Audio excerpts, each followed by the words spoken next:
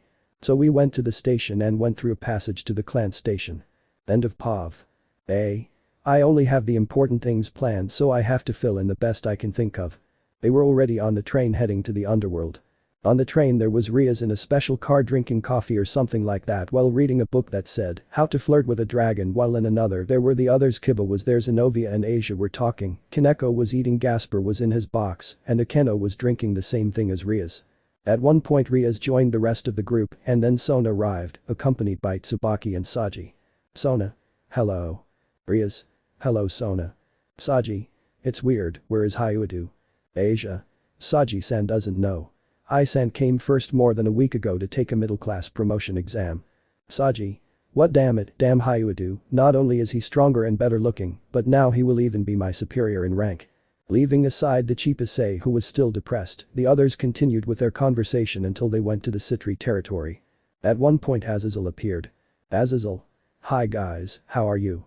All, sensei. Rias. What are you doing here, Azazel? Azazel. I, like you, have things to do, go to the Mau territory, give them their training and other boring meetings. Honestly, right now the only one who should be entertained is Issei. Rias. What do you mean? Azazel. Rias. Issei is obviously training right now, after all, since he is in the underworld, from what I've seen, there are only two things he could be doing. Training or spending time with a certain person. Rias. What are you talking about? He must have gone to meet my parents because of our close relationship. Kiba. Poor Butchu is looking for diamonds and won't even find coal. Asper. I think now I understand why Aniki prefers to stay away from Ria's Butchu, and let's not even talk about Asia senpai. N.A. Issei got Gasper to call him Aniki in the time before he left. Azazel. Well, we'll see you later. From one moment to the next the train suddenly stopped and almost everyone except Rias and Azazel were sent to a lot. Kiba. Where are we? Akeno. Where are Rias and Azazel? Then they hear a powerful roar and everyone turns to see that it came from a dragon. Zenovia. A dragon here where Issei is when he is needed. The dragon throws a blow against the ground. Akeno. Asia, Gasper stay back, the rest attack. All. Hi. So they launched themselves against the dragon. Kiba and Zenovia used their swords to attack, but it did not cause damage to the dragon, which made them retreat with just one blow from one of its claws. Akeno attacked with her lightning, but the result was the same and she was attacked by her tail. Akeno. Gasper-kun is trying to stop him. Asper. I was frozen with fear. The dragon released a flame that forced them to retreat. Kaneko launched herself, hitting him in the jaw, but the dragon hits her with his tail, lifting her in the air, and finishes her off with a claw strike that sends her against a large rock, but what no one notices is that a black figure rushes up to her before she crashes. The rest. Kaneko-chan. But when the humid dispersed they could see a figure holding Kaneko. Wow, that was close. After dispersing the smoke, everyone saw someone very much in agreement. Everyone. Ice consent senpai. Issei. You went too far, Asen. Tannen. I expected that being your team you would put up more of a fight. Issei. When I said that, I'm the one who does almost 80% of the work alone, I wasn't lying. After Issei and the dragons talk, everyone was very confused. Azazel. Good enough. EGE minus Issei. Sensei, what is all this? Azazel. It was a field test for their power levels, and I can see that I was right. And that Rias appears worried about the rest and saying her things that she was worried and apologized. Azazel. Well now you have to go to the castle of the Rias family while I go to a boring meeting. He falters at last and Issei puts his hand on his shoulder. Issei. I understand what you feel. Time skip Gremory Castle. Avnera Issei. After the humiliation inflicted by Osen on the others, they returned to the train while I flew in my armor to get there faster. When we arrived we were greeted by a bunch of maids and they made us get into a carriage that took us to the castle. At the entrance we met a boy with red hair like Rias who called him one Sama, strange, I didn't know he had a younger brother but then I found out he was Sirzechs' son. Issei. The apple doesn't fall far from the tree. So we continued to the interior of the castle where we met someone very similar to Rias, only with brown hair and purple eyes. Who turned out to be his mother.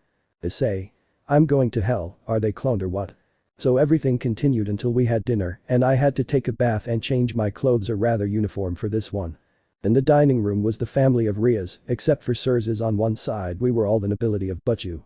Akeno and Kiba ate with class like the stuck-up Gasper, Asia, and Zenobia barely touched the food, and I don't know shit about etiquette, but luckily I know how to hide it.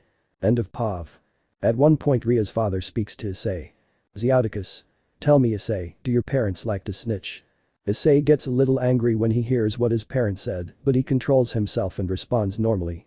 Issei. Yes, they like it very much and I also like it very much. Xiaoticus, I'm still glad that I also wanted to give you some maids, but Rias stopped me. Issei. I would have appreciated it a lot. I tend to be a bit weak with saws and things. Xiaoticus. Maybe I told you if I was going to need them. Rias didn't know how to feel because her parents were embarrassing her and Issei encouraged that. Issei laughed a little at Ria's blush of embarrassment. Issei.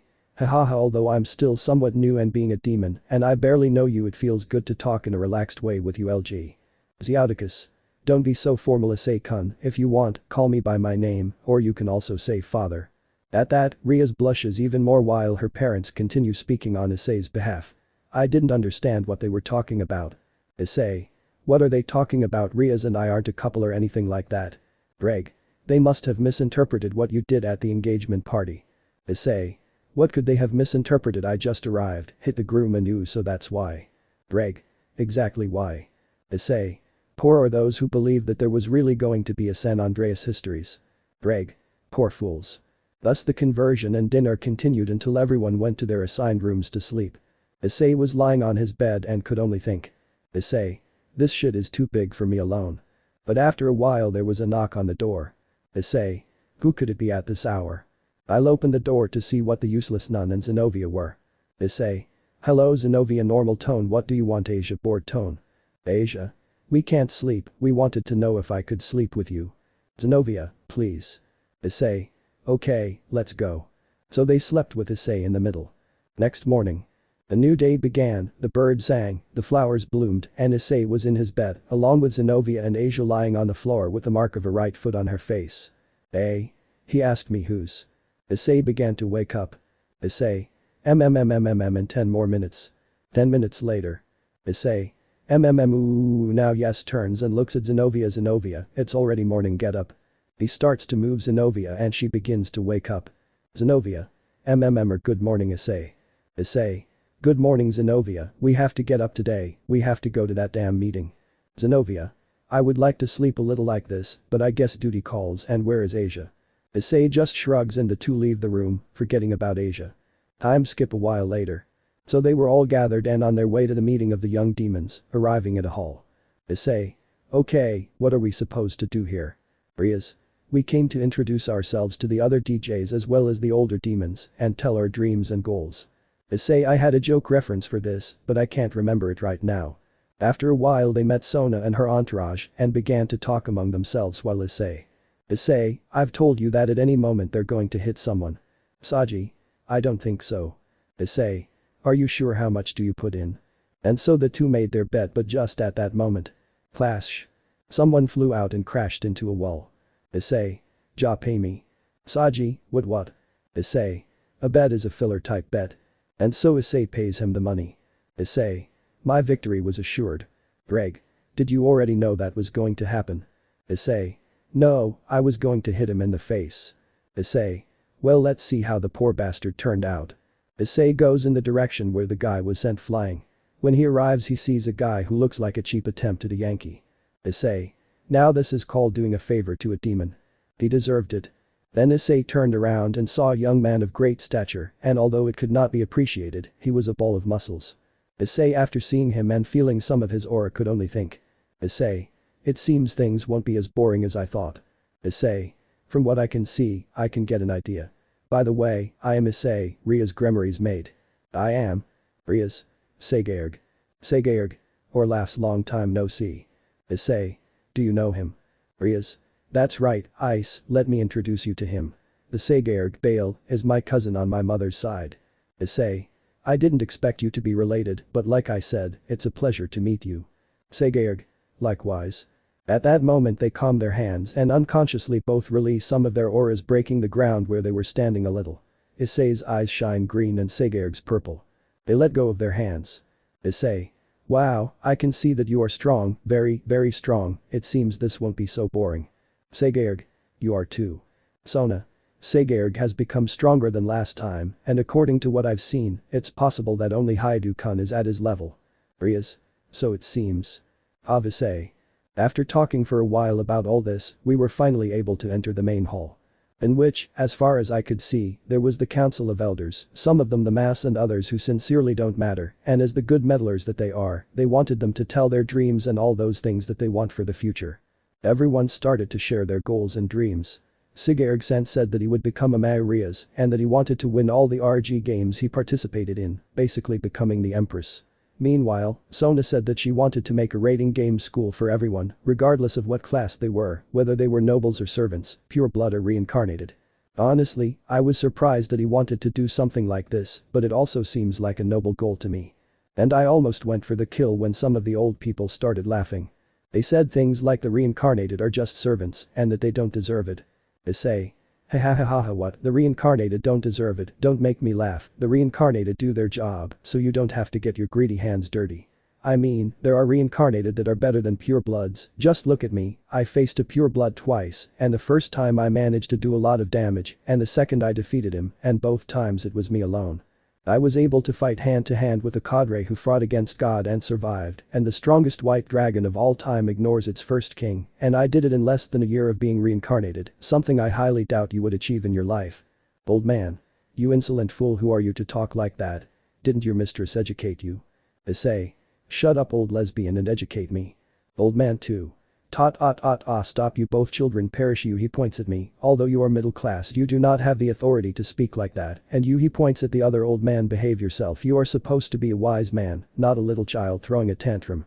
Elder 3. You are not one to talk, you said that Boruto is better than Naruto, and that is blasphemy. Old man 4. Says the one who caught a goat. Younger old man. Shut up, grandpa. And so all the old people got down to the old-fashioned way of getting their shit together. Issei. Well, place your bets, place your bets. Saji. I am going for the one in green.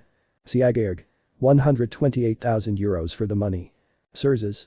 137,000 euros to the one with the knife. Rias and Grayfia.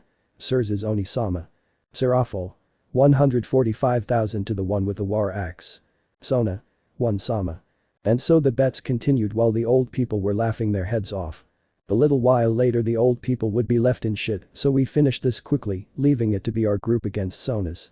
Now all that was left was for Sensei to distribute the training sessions for the rest of the team. Day after. Azazel. Well, since you're all here, I'll give you your respective training sessions. And Issei, why are you here?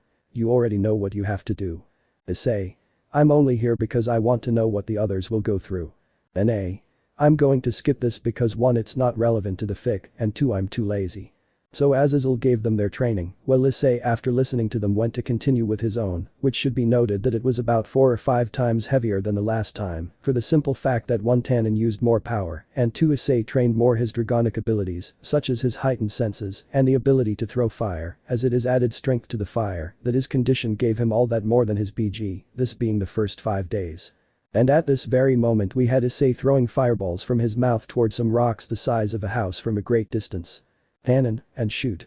Listening to his master Issei's order, he proceeded to fire a series of shots towards the rocks, each impact generating a small explosion and a smoke screen.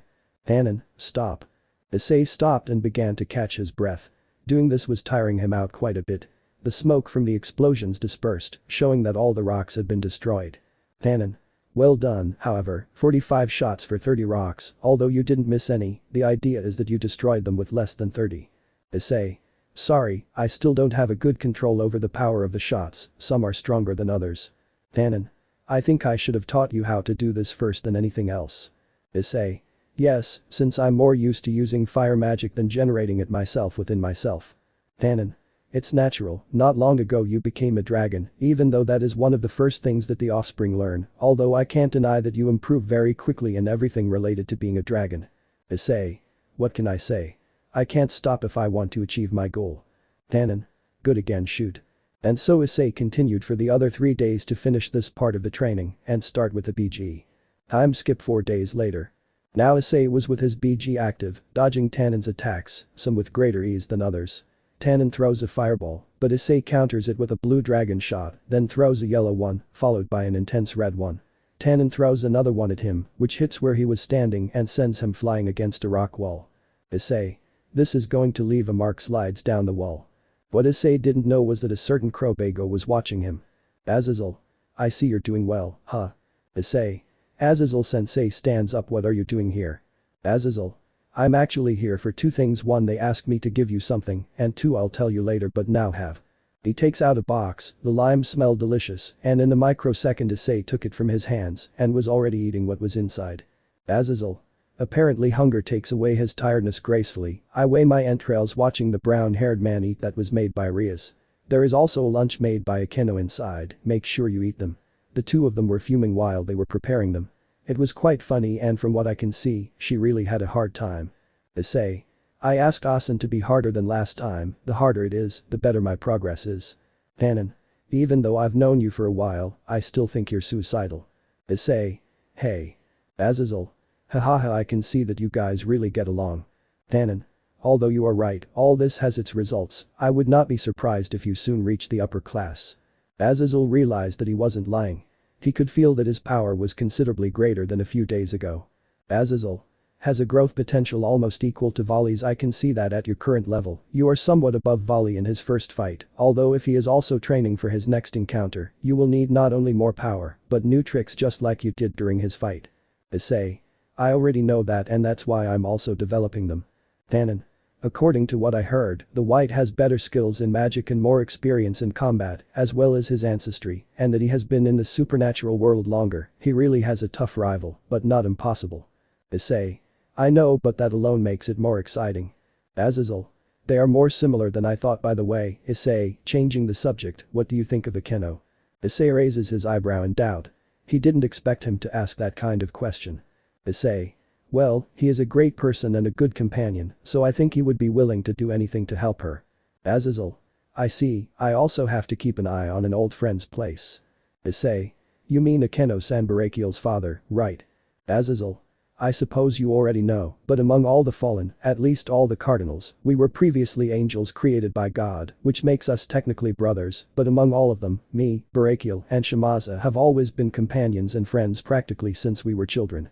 We did many stupid things together while we were growing up, or at least that was the case until I realized that everyone around me except me was married or already had children. Upon hearing that, he realized something he hadn't expected, and that was that despite his sensei being perverted and careless, deep down he felt lonely, wanting to have a family. He possibly saw Volley as his son, and when he left he felt sad, since it was the only thing similar to forming a family for himself. Issei. Sensei. Azazel. Well, leaving that aside, Azazel quickly changes the conversation. That's why in a certain way she's like my niece, that's why I'm worried about her, and maybe for Akeno and Barakiel, it's not my business. Issei. The way I see it, you are a person who loves to get involved in other people's lives. Azazel. What can I say? I'm just a fallen man with a lot of free time. Issei. Oh, yes, of course, think sarcastically. Azazel. In any case, I'm sorry that it would be better to entrust Akeno to you. Issei. Trust me, why? Azazel. I feel like he's in better hands with you. Issei. Well, if that's what you think, then I'll make sure to protect her. Azazel. I'm glad to hear it, and for the other thing I'm talking about is Kaneko. Issei. Something happened to Kaneko-chan, asks with concern. Azazel. There is nothing that can be done about it, she is still in doubt about her power. Issei. Ah, so she's still with that, well then I'm going to go talk to her. Azazel. In fact, that was the second thing they had asked me to take you to. Turn around and see Tannen, he'll be back tomorrow. Tannen. Very well, I'll return to my territory, then we'll see each other tomorrow, brood. Issei. Do N''T call me breeding, he shouted as the dragon moved away. By the way, sensei, who could have made you take me back? Azazel. She was Ria's mother. Issei. Venelana-sama, but why? A little while later. Issei. Did you really call me for this? At that time Issei was practicing ballroom dancing, or whatever it is called, with his teacher's mother. Issei. I'm supposed to be training for something important, could N''T this wait until I finish training? Venelana. Good is enough, you do well, Issei-san. Issei. Thanks, by the way, Venelana-sama, did both Kiba and Gasper also have to go through this? Venelana. Hyoudou-san already mastered these techniques, and because of Gasper-san, despite his peculiar way of being, he comes from a noble family, so he also knew about this. The problem is that you, Issei-san, come from a family that is so common, so to speak, and live a life of that style, even if you know how to hide it, you can't always do it. Issei. Right in poverty. Venelana. Also, this will help you when you have to present yourself to high society. Issei. And here's their Venelana-sama would like to know how Kaneko-chan is now. Venelana. She is doing her best to face her own existence and power at this moment. Issei. What do you mean? Venelana. I guess you don't know the story yet, so I'll tell it to you. The story later. Now Issei was heading to Kaneko's room, but on the way he meets Rias who, upon seeing him, tries to throw herself at him and hug him but. Issei. Oh, a coin. Issei bent down to pick it up and Rias ended up jumping out a window. Issei. What was that? Nah, it certainly wasn't anything important. So Issei continued on his way until he reached the room where Kaneko was and knocked on the door and then relived an enter as a response. Then Issei enters and meets Kaneko, but she had a pair of cat ears. Issei. Kawaii. There is no image because I don't want to search for it and I want to finish writing this chapter and I don't want them to die from extreme curiosity. Akeno. Ice-kun. This Issei makes a sign for her to stop. Issei. No problem, I already found out the story. He goes and sits next to Kaneko and well Kaneko-chan, how are you? Kaneko. What are you doing here? Issei. I came to see you because you worry me. I already found out the whole story, but even so you shouldn't overexert yourself like that, it's not healthy. Ddraig. Looks who's talking. Issei. You're not helping me, Ddraig. Kaneko. I want. Issei. Do you want to? Kaneko. I want to be stronger like Zenovia-senpai, Hyoudou-senpai, Akeno-senpai, Rias, but you and especially you Issei-senpai. I want my body and spirit to be stronger. Even Jayasuke. I think that's what he says to Gasper is getting stronger at this rate. Even being the tower I'm the weakest, I hate being useless. Issei. Wow Kaneko-chan. First we all know that the weakest and most useless of the group will always be Asia, No matter who hurts her, a healer incapable of defending himself is useless. Kaneko. But I don't want to use that power either. I do use it just like Ni-sama. I don't want that. Her tears began to fall. Issei. No, you won't do it. Kaneko raises her head and looks at him. You're not the only one who feels that way. Look at me. I didn't start out having the power I have now. Even if I'm strong, I'm also afraid of my power. Every time I use the Juggernaut, I'm afraid of falling into the curse of my ancestors and becoming a monster of destruction. But you know why I use it, she denied. It's because I have Ddraig by my side, thanks to which I know that he will be there to help me not fall. That's why he was able to do it and use that power, so you shouldn't be afraid either, because I will be there to help you. Issei gets up and starts heading towards the door. Akeno. Ice-kun, please leave the rest to us. Issei just doing it. When he had already opened the door and was almost outside, he turned his face and looked at Kaneko again. Issei. Kaneko, we may have only known each other for a short time, but I have not only grown fond of you, but I have also come to consider you as my younger sister. You may not see me as your brother, but rest assured that I will do everything possible to help, care for, and protect my little sister. Leaves. Kaneko, who was surprised and thoughtful after what Issei said, even made a small smile. Issei, for his part, went straight to the casino to ask the cooks to make him 3 jumbo pizzas. While Rias was with her mother who was bandaging her head after the fall. Venelana. Dear, never rush without looking ahead. Rias. Yes, Okasama. After the sandwich, Issei headed to his room to sleep. Issei. Phew, I hope Kaneko-chan gets better. Ddraig. She'll be fine, and you promised to help her, right? Issei. That's right, but I also realized something. Ddraig. What about? Issei. I can't continue depending on him. Every time I need more power I have to look for an evolution to my power. Ddraig. Regarding that, I think you already know who could help you. Issei. Of course the senpais are a genius. Ddraig. Ddraig. Of course I am. Issei. Don't brag either. Well, here we go. Issei lies down and closes his eyes, his consciousness being transported into the BG. Issei realizes that he is now in a different space. Issei. Okay, now where will they be? Who are you looking for, Issei? Issei. That voice, Belzard senpai. In case anyone doesn't know him yet. Belzard, long time no see. Issei. Issei. I say the same. Issei-kun, said another voice, only female. Issei. Elsha senpai. Elsha. It's good to see you. If you didn't know her yet. Issei. It's good to see you too. Belzard. And what brings you here? You don't usually come just to say hello. Issei. Well, the truth is I need your help with something. Elsha. And what is it? Issei. I'm trying to get another evolution to my power other than JD. Esha. In other words, you are looking for a subspecies. Issei. Subspecies. Belzard. It is an evolution normally of the BB created by the user himself, something like your partner the blonde. Issei. And it is possible that a Longinus does it. Belzard. It is possible, few have tried it. Elsha. And even less have they achieved it. Issei. But I have to at least try. Elsha. There is something that could help you. Issei. And what is it? Belzard. Is this it? Time jump next day. Issei. He was standing in front of Tannen with his BG active. Tannen. Are you ready to continue? Issei. But of course yes. Issei runs against Tannen. Issei. I have to make it work and I know I will. Chapter 11. Party and meeting a cat. The training time had ended and everyone was already back in the Gremory family territory, the vast majority talking about their training, all calm until they felt a great presence approaching. Ria's, it's a great power, it's almost like that of a high-class demon.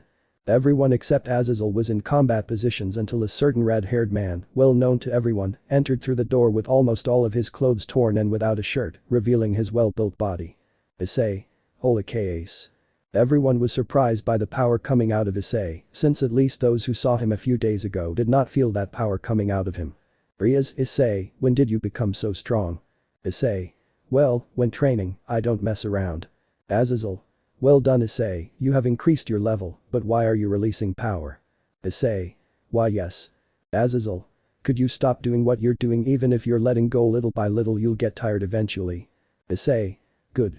Issei stopped releasing his power although he still felt greater than most of the middle class. Issei. Yeah so now what? Azazel. Well, since you're here, relax a little. Tomorrow you all have to go to a high-class party. Issei.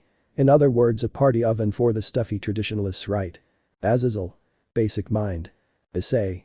But it's seriously a party just for the amusement of the stuck-up people, being a demon is more stressful than I thought, it's better to be a dragon. Ddraig, I told you, you weren't born for this. Issei. How right you were.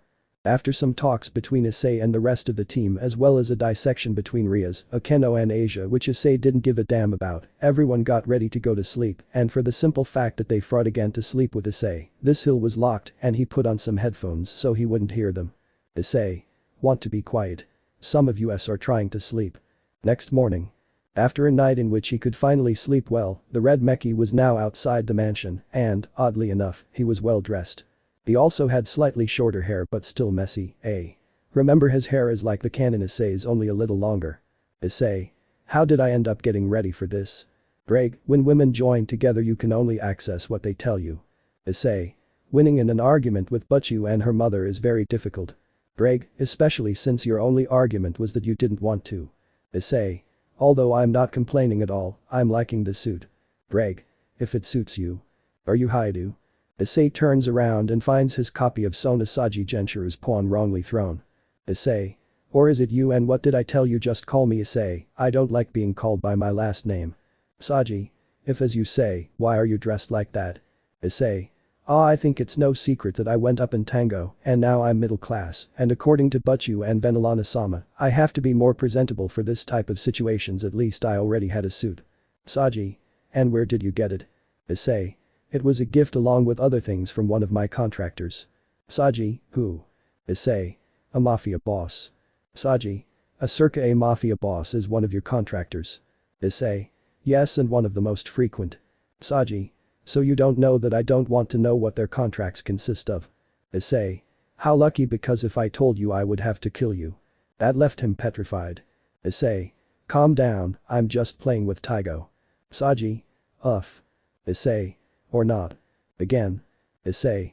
Don't relax. Saji. Stop doing that. Issei. Okay, calm down, I'll stop now. Saji.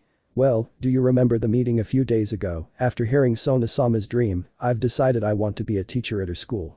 Issei. Ah. Saji. I decided after everything I've seen. I want to help her with her dream, but to be one, I first have to rank up and study hard. The dream seems far away, but I know it's possible. You're proof. In a short time, you achieved great things. You ranked up in a few months, so that shows that it's possible. Issei. Wow, I didn't expect me to be able to motivate you. Saji. Yes, so that's why I'm going to beat you in the next game. Issei just formed a smile halfway between challenging and superior. Issei. Go ahead, come for me, if that's what you want, I'll be waiting for you. Saji-kun is here. They both turned to see that they were the girls from the Gremory group. Rias. Oh Issei, you look very handsome in that suit, maybe it wouldn't be so annoying. Issei. Not the suit, but you do. If you look closely they all look good. That comment made everyone blush even though she expected more from Rias. Issei. Hey, you have some face in your blushes. And the blush increased. Issei. And Gasper, why are you wearing a dress? Gasper. Because he looked cute.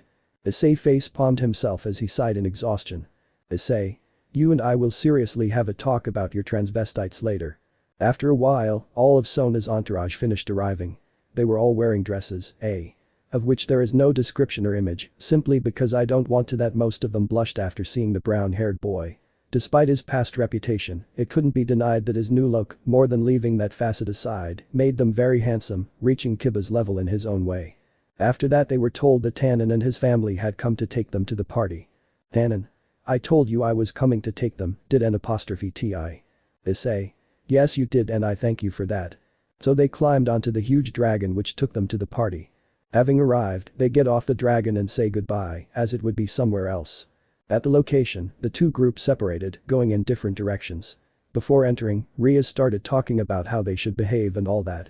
Rias. Remember that you must behave and. Rias continued talking, but Issei had lost interest and only listened to blah blah blah blah blah. Issei. I haven't even arrived with the stuck-up guys and I'm already getting stressed out. Ddraig.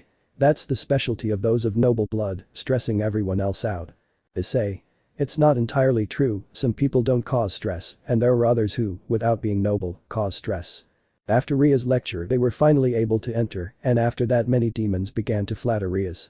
Issei. Bootlickers who are only looking for a favor from the Mau, although I don't understand how they will win it like that. Ddraig. Issei are idiots and nobody understands idiots. While Issei continued his conversation with Ddraig, he didn't notice the looks of desire he received from the vast majority of the women present. Woman X. How handsome. Woman X2. Will he be single? Issei felt a chill run down his spine. Issei. Why do I feel like if I neglect myself I'm going to get raped? Well, where is it, the snack table? Ddraig. Is that really the only thing you're worried about? Issei. I'm hungry, I came here without eating. Ddraig. Then just search with your nose where the greatest amount of food smell is concentrated. Issei. Well, hands to the O. Issei was cut by a woman who grabbed him by the wrist and dragged him to the dance floor. Woman X. You wouldn't mind dancing this dance floor with me, right? Issei didn't know what to say until he remembered something. Flashback mini. Then Alana, remember Issei-san, if a woman offers you to dance with her, you cannot refuse her. End of mini flashback. Issei, well, what does it matter, okay miss. So Issei and his dance partner began to move to the rhythm of the song and this was seen by the rest of the Gremory group who were surprised at how good Issei was at this. Issei. Who would have thought it was worth learning this? This continued until the song ended. Rias and Asia went to Issei to first scold him, complain to him, but he was dragged by another woman to another song. This continued to happen for another 4 songs as well as to the blonde knight.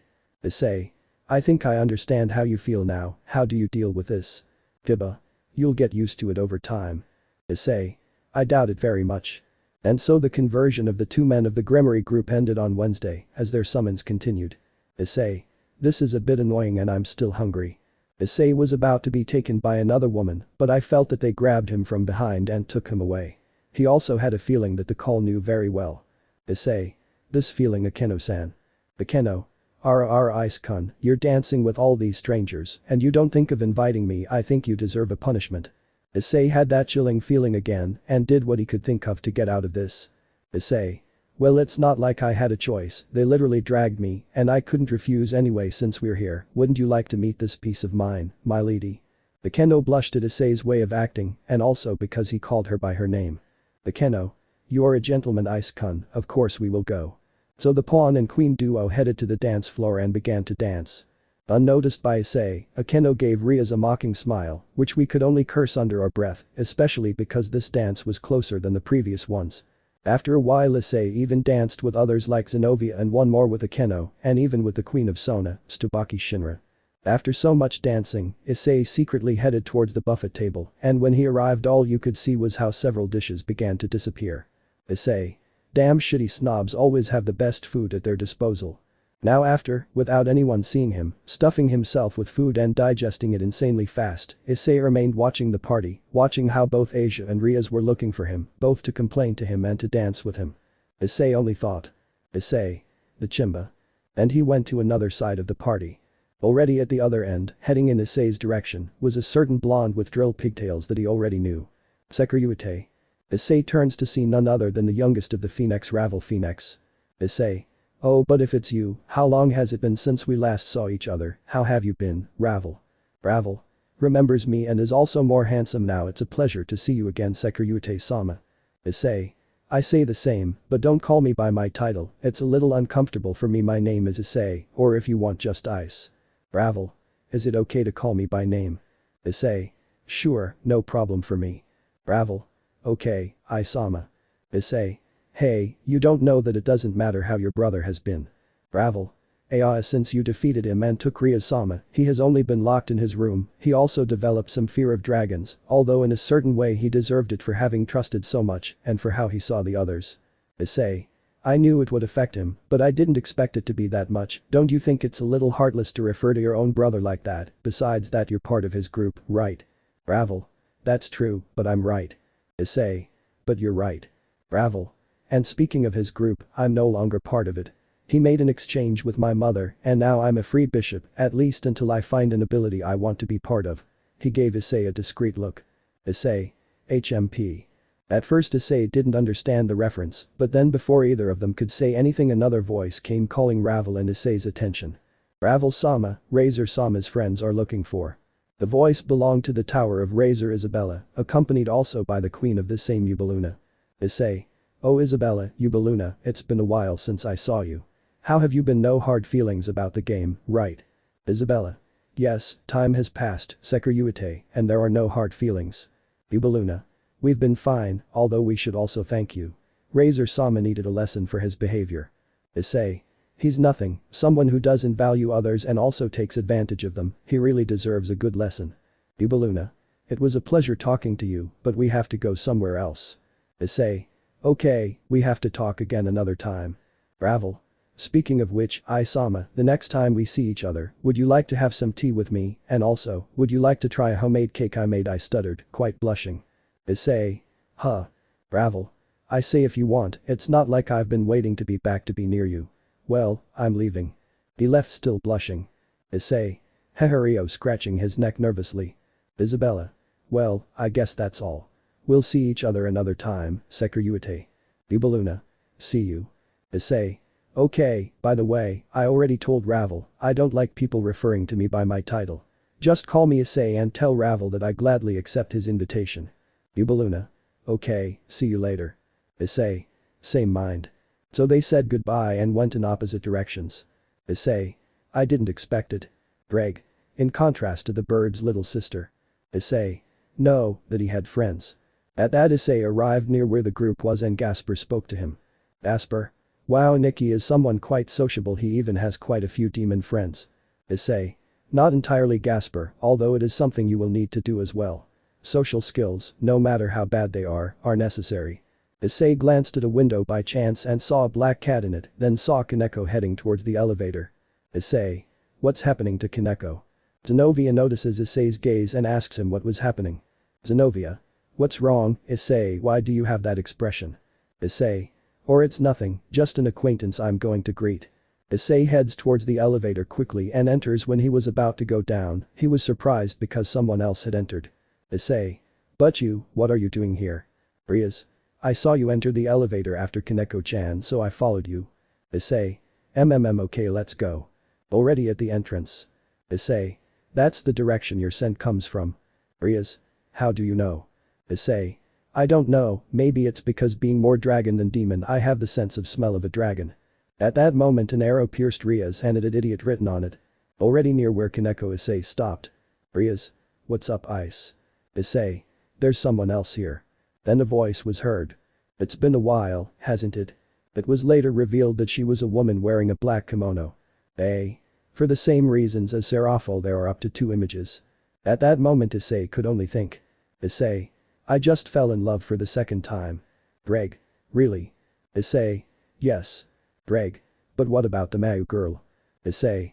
Well, I always wanted a harem. Ddraig. Ah well, I hope you know what you're doing. Issei. Of course I know. Kaneko. You. How are you, Shirin? Am I your older sister? Issei. So that's her real name. Turns to the brunette, and she's Kaneko-chan's sister who left her to become a Loa for power, although I can't find anything strange or crazy coming from her besides her beauty and sensuality. Ddraig. Earth calling Romeo. Focus Romeo. Issei. Well, I concentrate. Kaneko. Kuroka-sama. Kuroka. I'm surprised you got this far just by following the black cat that snuck into the party. Naya. Kaneko. Ni-sama, what is this about? Kuroka. Don't make such a scary face, I just had some minor matters to attend to. I heard the demons were having a big party here, you know, and I thought it would be interesting. Naya. She waves her hand like a cat while winking at her sister. Issei. So cute, damn it. Issei. Concentrate. Then a somewhat familiar laugh was heard. Hakakaka. Issei. Monkey laughs. And then a voice. Could it be that there are more of the Gremory group here? Issei. The monkey's voice. And finally he rebelled at Bhikkhu. Issei. The monkey. Then Bhikkhu turned towards his direction and spoke. Bhikkhu. Even if you hide your presence, it is useless against people like Kuroka and I, who know Senjutsu. We can detect any variation in the flow of spirit. After that, Issei and Rias decided to leave their hiding place. Kaneko. But you, senpai. Issei. What are you telling me, Mono? How's Volley doing? Or is he also around? Bhikkhu just gave a small laugh before answering. Bhikkhu. He is fine, and no, he is not here. And what about you? I can see that you are much stronger than the last time I saw you. Volley will undoubtedly be happy to know it, given that he is also happy. Issei. Seriously, that only makes me want to face him again even more. Kuroka. Bhikkhu. Who is he? Naya. Bhikkhu. Don't you remember Volley mentioned it when we returned?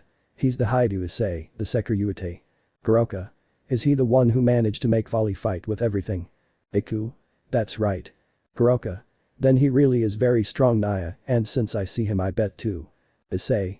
I don't like to brag, but that's how it is, and I'm glad to know that a beautiful woman knows about me. Kuroka. Ara, so you are quite a conqueror, eh? Naya. You laugh like a good jealous person that the moment is short. Rias. Enough, is this a terrorist attack? Bhikkhu. No, we didn't come for something like that, it's just a waiting order that came up in the underworld. Kuroka and I are off duty right now, and when the order was given, Kuroka suggested visiting the party, and since she wouldn't come back easily, then I had to accompany her. Are you happy now? Issei. At least it's not something big. Bhikkhu. Attempted yawn. Kuroka. Let's go anyway, we can't go to the party, being here is just a waste of time. Kuroka. Okay, but not without taking Shirin with me first. Naya, since I didn't do it last time. Issei realized that there was a very slight hint of sadness in his voice. Issei. Those words don't reflect how they describe it at all. There's a cat in the bag here. Ddraig. Are you serious? Cat jokes. Issei. Sorry, my bad. Bhikkhu. Are you aware that if you bring her on your own, Volley might get angry? I try to stop her to leave at once. Kuroka. When they know that the same power I have also flows within her, both Ophis and Volley will be convinced, right? Bhikkhu. Well, I can't argue anything against that logic. At that moment Kaneko began to tremble. I bet you thought of the cell meme for a moment. However, Issei stood by his side and placed his hand on his shoulder. Issei. Don't worry, they won't take you, you have nothing to worry about, and do you know why? Kaneko. Senpai. Issei. It's because I'm here. Kuroka. Don't get cocky, I'll take Shirin even if I have to kill you. Issei. You say that as if you knew you would kill me if you wanted to, but even if you are a Nekashu and a Class S criminal in the underworld, don't forget that I am still the Sekiryuutei, and underestimating me means death. His eyes become more creepy and he releases some of his aura. Bhikkhu. This is interesting, since you fought with Volley, I could notice how strong you are, and now you are even stronger, it will be incredible to fight against you, so I hope you are ready. Issei. It's clear that just like me or Volley, you can't say no to a challenge. But you, take Kaneko out of here, I'll face them. Rias. Do what your owner ordered you to do, don't fight them alone. Issei turns to look at Rias with a look that makes her surprised and step back. Kaneko. Senpai, please don't do this, I'll go with Ni-sama, I don't want to be a bother anymore. Issei. You are not a nuisance, you are part of this group, this family, and I already told you before, even if you don't see me that way, I consider you my little sister, and that's why I will make sure to protect you. That last part left Kuroka with her eyes open. Kuroka. What right do you have to say that you and her have no family? I am her only family and her only sister. Issei. You were the one who abandoned her, what right do you have to claim me? He turns back to Riaz. Damn it Riaz, take her. Then Riaz is not surprised that Issei calls her by her name when he is angry, which curiously is the only way he calls her by her name so far. Riaz. I agree, but as my pawn I expect you to win. Issei. Take it for granted. Kuoh. They are quite troublesome, it is better that they die. I sentence with a smile. After that they could feel how there was a change in the surroundings. Issei. But what a barrier. Kuoh. That's right Naya, with so many demons around we can't do anything striking, but with this the problems weren't so many. Issei. That's what I was missing, he thought with annoyance. Issei was thinking about how to protect Kaneko and deal with this, but he heard a very familiar voice. Tannen. So this is the reason why you released breeding power. Issei. Awesome, how lucky you came to check. Tannen. Lucky I know you. On the other hand, it also caused reactions. Iku. Oh, it's the ex-Dragon King Meteor Blaze Tannen with him here now, all we have left to do is fight. Kuoh. You seem happy, huh? Mono-san stands up. If we eliminate 2 Dragon class necks, Ophis will also remain silent. Issei. Don't be so sure. Issei takes off his jacket, tie, and vest, and throws them in Ria's face. This will be anything but simple. He rolls up his sleeves and snaps his fingers. Come on. Iku. Nioi bo. The monkey screamed and the staff began to stretch out trying to attack Tannen, but Tannen dodged all of its attacks until Tannen launched his own, turning the sky red. Issei. I don't know if he's holding back so as not to kill him, or just because he's playing. Ddraig. Me neither, I could burn it to ashes if I wanted to. Iku came out quite scorched but looked fine. Iku. Aha, not bad ex-Dragon King. Tannen. JMP, I was wondering what the Son Goku would be like, you seem pretty happy to have received that attack from me. Iku. The name is Biku, nice to meet you Dragon Boss. Tannen. You talk like a real monkey. They continued with their fight while with Issei. Issei. Would you grant me this piece, miss? Kuoh. Oh, you're quite the gentleman. So Kuoh launched the first blow, a Senjutsu attack towards Issei, who dodged it to head towards Kuoh and launch a fireball. Issei. I'm burning up. Issei began to corner Kuoh, or at least that was what he believed until when he was going to hit her she vanished. Issei. But what? Kuoh. You shouldn't be so confident Naya. Kuoh appeared behind Issei and attacked him with her claws. Issei barely managed to avoid the attack, but he still ended up with damage to his side. Issei. Ag shed some blood, what was that? The damage shouldn't have been that great. Ddraig. That was a mix of Senjutsu and Tauki, although the external damage was not that great the internal damage was considerable. Issei. He is definitely someone you can take lightly. Kuoh. Of course not, get ready now. She launches herself at Issei again, but he dodges her. He throws a punch but she blocks it, but it does move her away quite a bit. Kuoh. He is strong even though he hasn't even released his BG, that's why Volley considers him a true rival. Issei. Dragon Strike. Issei gives a downward kick that hits the ground and forces Kuoh to retreat. Kuoh continues to distance herself and launches several Senjutsu attacks at Issei, some of which impact him. Issei. And now take out the BG and charge some boost Dragon Gatling Gun. Issei launches a shower of DS which were somewhat small, Kuoh dodged some and a few others hit her causing a little damage. Kuoh. So you finally got it out. Issei. I needed it for my plan. Kuoh. What plan Naya? Issei. Now we are far from the others. At that moment he realized they were quite far away from everyone. Kuoh. But why? Issei. Because here no one will hear you scream, eh? Okay no, but it will happen much later in the fic. Issei. It's because there's something I want to know that left her baffled. According to the story it says that you went crazy for power and left Kaneko-chan behind, however what I've seen of you contrasts with what the story says, so I want to know what really happened. Kuoh. You don't care about that, I just finished him off because I couldn't have a weak master and I left my sister for the same reason, but since she also has that power, I came for her. Now I'll just finish you off and take Shirin with me. She attacks Issei again, but he counters all her attacks until he holds her hands close to him. Issei. That's not true, when you said you hadn't taken her, I could hear sadness in your voice, that shows that you care, you are her sister after all. Kuoh.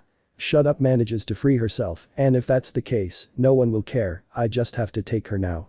He attacks Issei again and damages him, even knocking him down, but he gets up and charges some boosts. Burst. Issei. Why don't you understand? He runs with great speed and throws himself on Kuoh and falls on her, grabbing her hands again, and his face ends up quite close to hers, making them blush a little. Issei. To a certain extent I can understand, but don't you see that you are only hurting her? Issei's heart slowly began to burn more and more. Kuroka. Leave me already, she expels Is with a mini senjutsu explosion, and what if I hurt her? If it weren't for me she'd be worse off. That surprised Issei. Issei. What are you laughing at? Kuroka cuts him off before he continues. Kuroka. That doesn't matter to you now. She creates a strange circle behind her, and several senjutsu spheres appear in the east that begin to spin at high speed. Just die and let me take Shirin. Issei. You may be her sister, but if you continue like this, you will only hurt her, and I cannot allow that. Issei takes position, and a powerful red aura covers him. At the same time the area where his heart is lit up and his aura now look like fire. Issei. Burning. The ground cracked and broke. Issei. Dragon. The ground near his feet melted and stones began to levitate. Kuroka. Shut up launches her attack. Issei. Wrath. Na. This will be the official pose for the dragon Wrath. Issei releases a huge incandescent red dragon. Issei's attack ate Kuroka's attack, as well as completely consuming everything it passed through and leaving Kuroka with her eyes wide open. Kuroka. He was holding back. Issei. Even if you are Kaneko-chan's sister, I will not allow you to make her cry, nor will anyone who tries. Kuroka. I hope you do it. She whispered so he wouldn't hear her, but because she was a dragon, she managed to do it. Issei. I will. Before anything else could happen, another voice spoke. Well done, bro, that was an attack worthy of the name Dragon Wrath. It was none other than Tannen, who arrived without any injuries. Tannen. From what I see, it wasn't easy for you. Issei. I was overconfident. In addition to the dragon, the monkey also appeared even more charred. Iku. That was very hot and not in a good way. Kuroka. I'm surprised you're still alive. Iku. Hey, don't give up on me so quickly. Issei. Well, it seems this is over. But what happened nobody expected. Someone else had arrived, a young man with blonde hair with 2 swords. I'm too lazy to give a more in-depth description. I think that's enough, right Biku Kuroka? Issei. Who is the most important, but that feeling that comes from his swords is almost like that of the Excalibur, but the other one is even bigger. It scares me a little. Ddraig. That's because that sword is none other than Caliburn, the most powerful Seekin. If you fight him, you'll have to use BB, but even so, those attacks would hurt like hell. Issei. The sword of King Arthur himself. Kuroka. What are you doing here, Arthur? He just gave her a look. Kuroka. Naya, it's okay. Vali probably doesn't like us being gone for so long. Arthur just does and turns his gaze towards Issei. Arthur. It's a pleasure to meet you, Sekiryuutei bows. My name is Arthur Pendragon. Issei. Likewise bows, Manners make the man. Are you a descendant of King Arthur? Arthur. That's right. Now I would like to ask, and could you say the user of the holy demonic sword and the bearer of Durandal, that I would like to face them in a fight as fellow swordsmen besides you, the current bearer of Ascalon? Issei. Although I am not totally a swordsman, I accept. I will also tell them. Arthur. Excellent, now let's go. Kuroka. Okay, looks at Issei. You're fun, Issei. Naya, I hope I can see you again soon. She winks at Issei, blushing. They jump to disappear into a portal. Issei. Whoa, just whoa. Ddraig. It seems that the Nico is attracted to you now. Issei. Well, that's a victory. Issei. No to that. Rias and Kaneko ran up to him to hug him, so Issei hugged Kaneko and moved away, dodging Rias.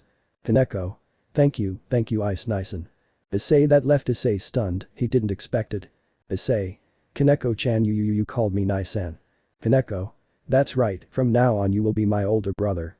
Issei. So I promise you that I will be the best older brother of all. No Siskin impulse out. Rias. Is Ice okay? Issei. Yes, I'm just a little scratched and have some internal bleeding, but it will go away in a while. Now Issei creates a magic circle that fixes his suit and takes the tie, the vest and the jacket and arranges himself. Issei. And now back to the buffet table. So with his now little sister and his mistress and master Issei, he went back to the party to finish what was left of the buffet. Chapter 12. A game of show-off. Issei is unstoppable. So after the party and a whole day of relaxation, the Gremory group was preparing for the game against the Citri group. He had everyone nervous, everyone except the pawn of the group, the current Sekiryuutei Issei, for his part, had a distant and bored look. This was no longer like in their first game. There was a big difference and that was it.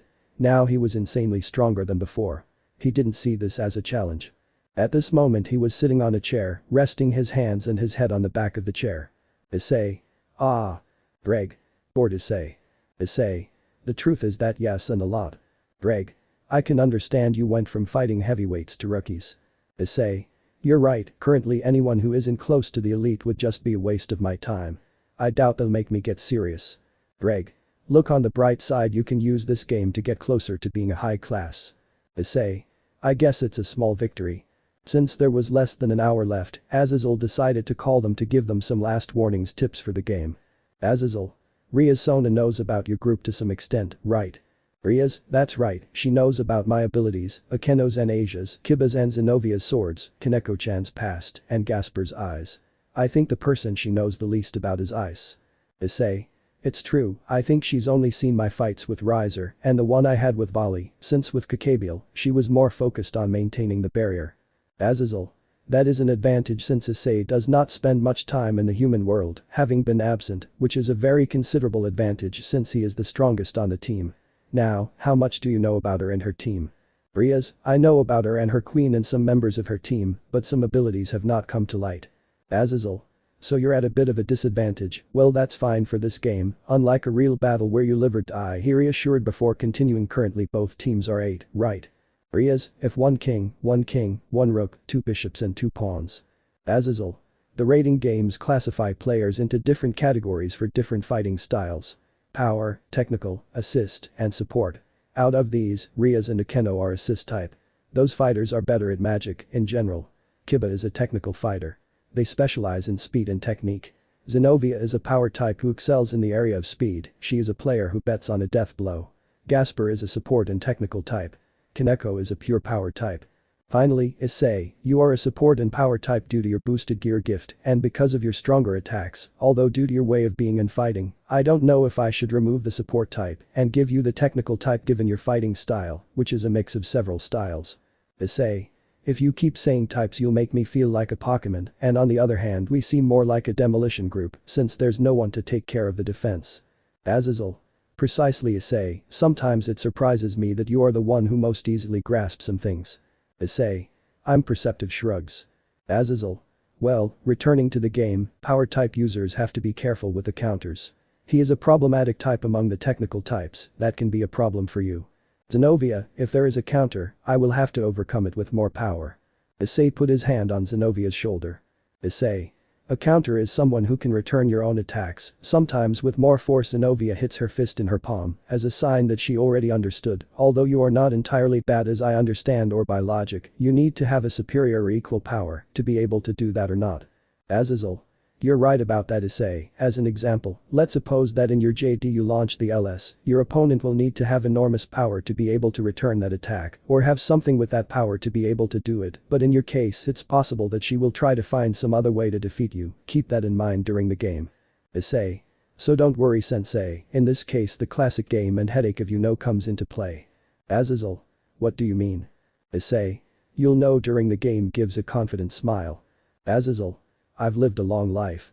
In that time, I've seen a wide variety of battles. That's why I say this. I've seen men win despite having less than a 10% chance of victory. Don't take even a 1% chance lightly. Don't think you'll always come out on top. However, know that you want to win no matter what. That's my final piece of advice before this battle. Show me what you've learned. BG. Hi. BG rating game zone. Everyone had already been transported to the dimension, noticing that this time it was the Kuoh shopping center. Issei. Will every time we have a game it be at a Kuoh location? I say this because I'd honestly like to have one at the Roman Colosseum. Please imagine Issei dressed as a gladiator. Grayfia, everyone welcome, I, the queen of the Lucifer group Grayfia, will be taking the role of referee for the rating game between the Gremory group and the Citri group this time. On behalf of my master, Sirzechs Lucifer, I will be observing during the match between these two families. To get to the main topic, today's battlefield is the department store within the vicinity of the Kuoh Academy School attended by Ria-sama and Sona-sama, which has been prepared in a separate space as the playing field. Zenovia, wow, the field for the game is so big. Issei. It's no surprise that in our game against Razor the field was the entire academy. Grayfia, both groups have been transported to their separate bases. Ria-sama is on the second floor of the east side, while Sona-sama is on the first floor of the west side. In order for pawns to promote, please reach the opponent's base. This time, there will be special rules. Documents regarding these rules have been sent to each group. Please read them. Each team has been provided with a bottle of the healing potion Phoenix Tears. The time to establish a strategy before starting is 30 minutes. Contact with the opponent is strictly prohibited. The game must begin in 30 minutes, please begin making your strategy. After that said by Grayfia, I look at the map of the place showing that it had individual squares like a chessboard. Then came the extra rules, among which were 1. The warehouses could not be destroyed, 2. Gasper's SG is prohibited, as well as Issei giving him his blood. After that, everyone decided where they would go, being that Kaneko would go with Issei, something that Issei agreed with anyone other than Asia, Zenobia would go with Kiba, Gasper would become a bat and fly around the area, warning everyone of what he saw, and the last 3 together. Riaz, there are 10 minutes left, so everyone finds something to do to relax while you wait.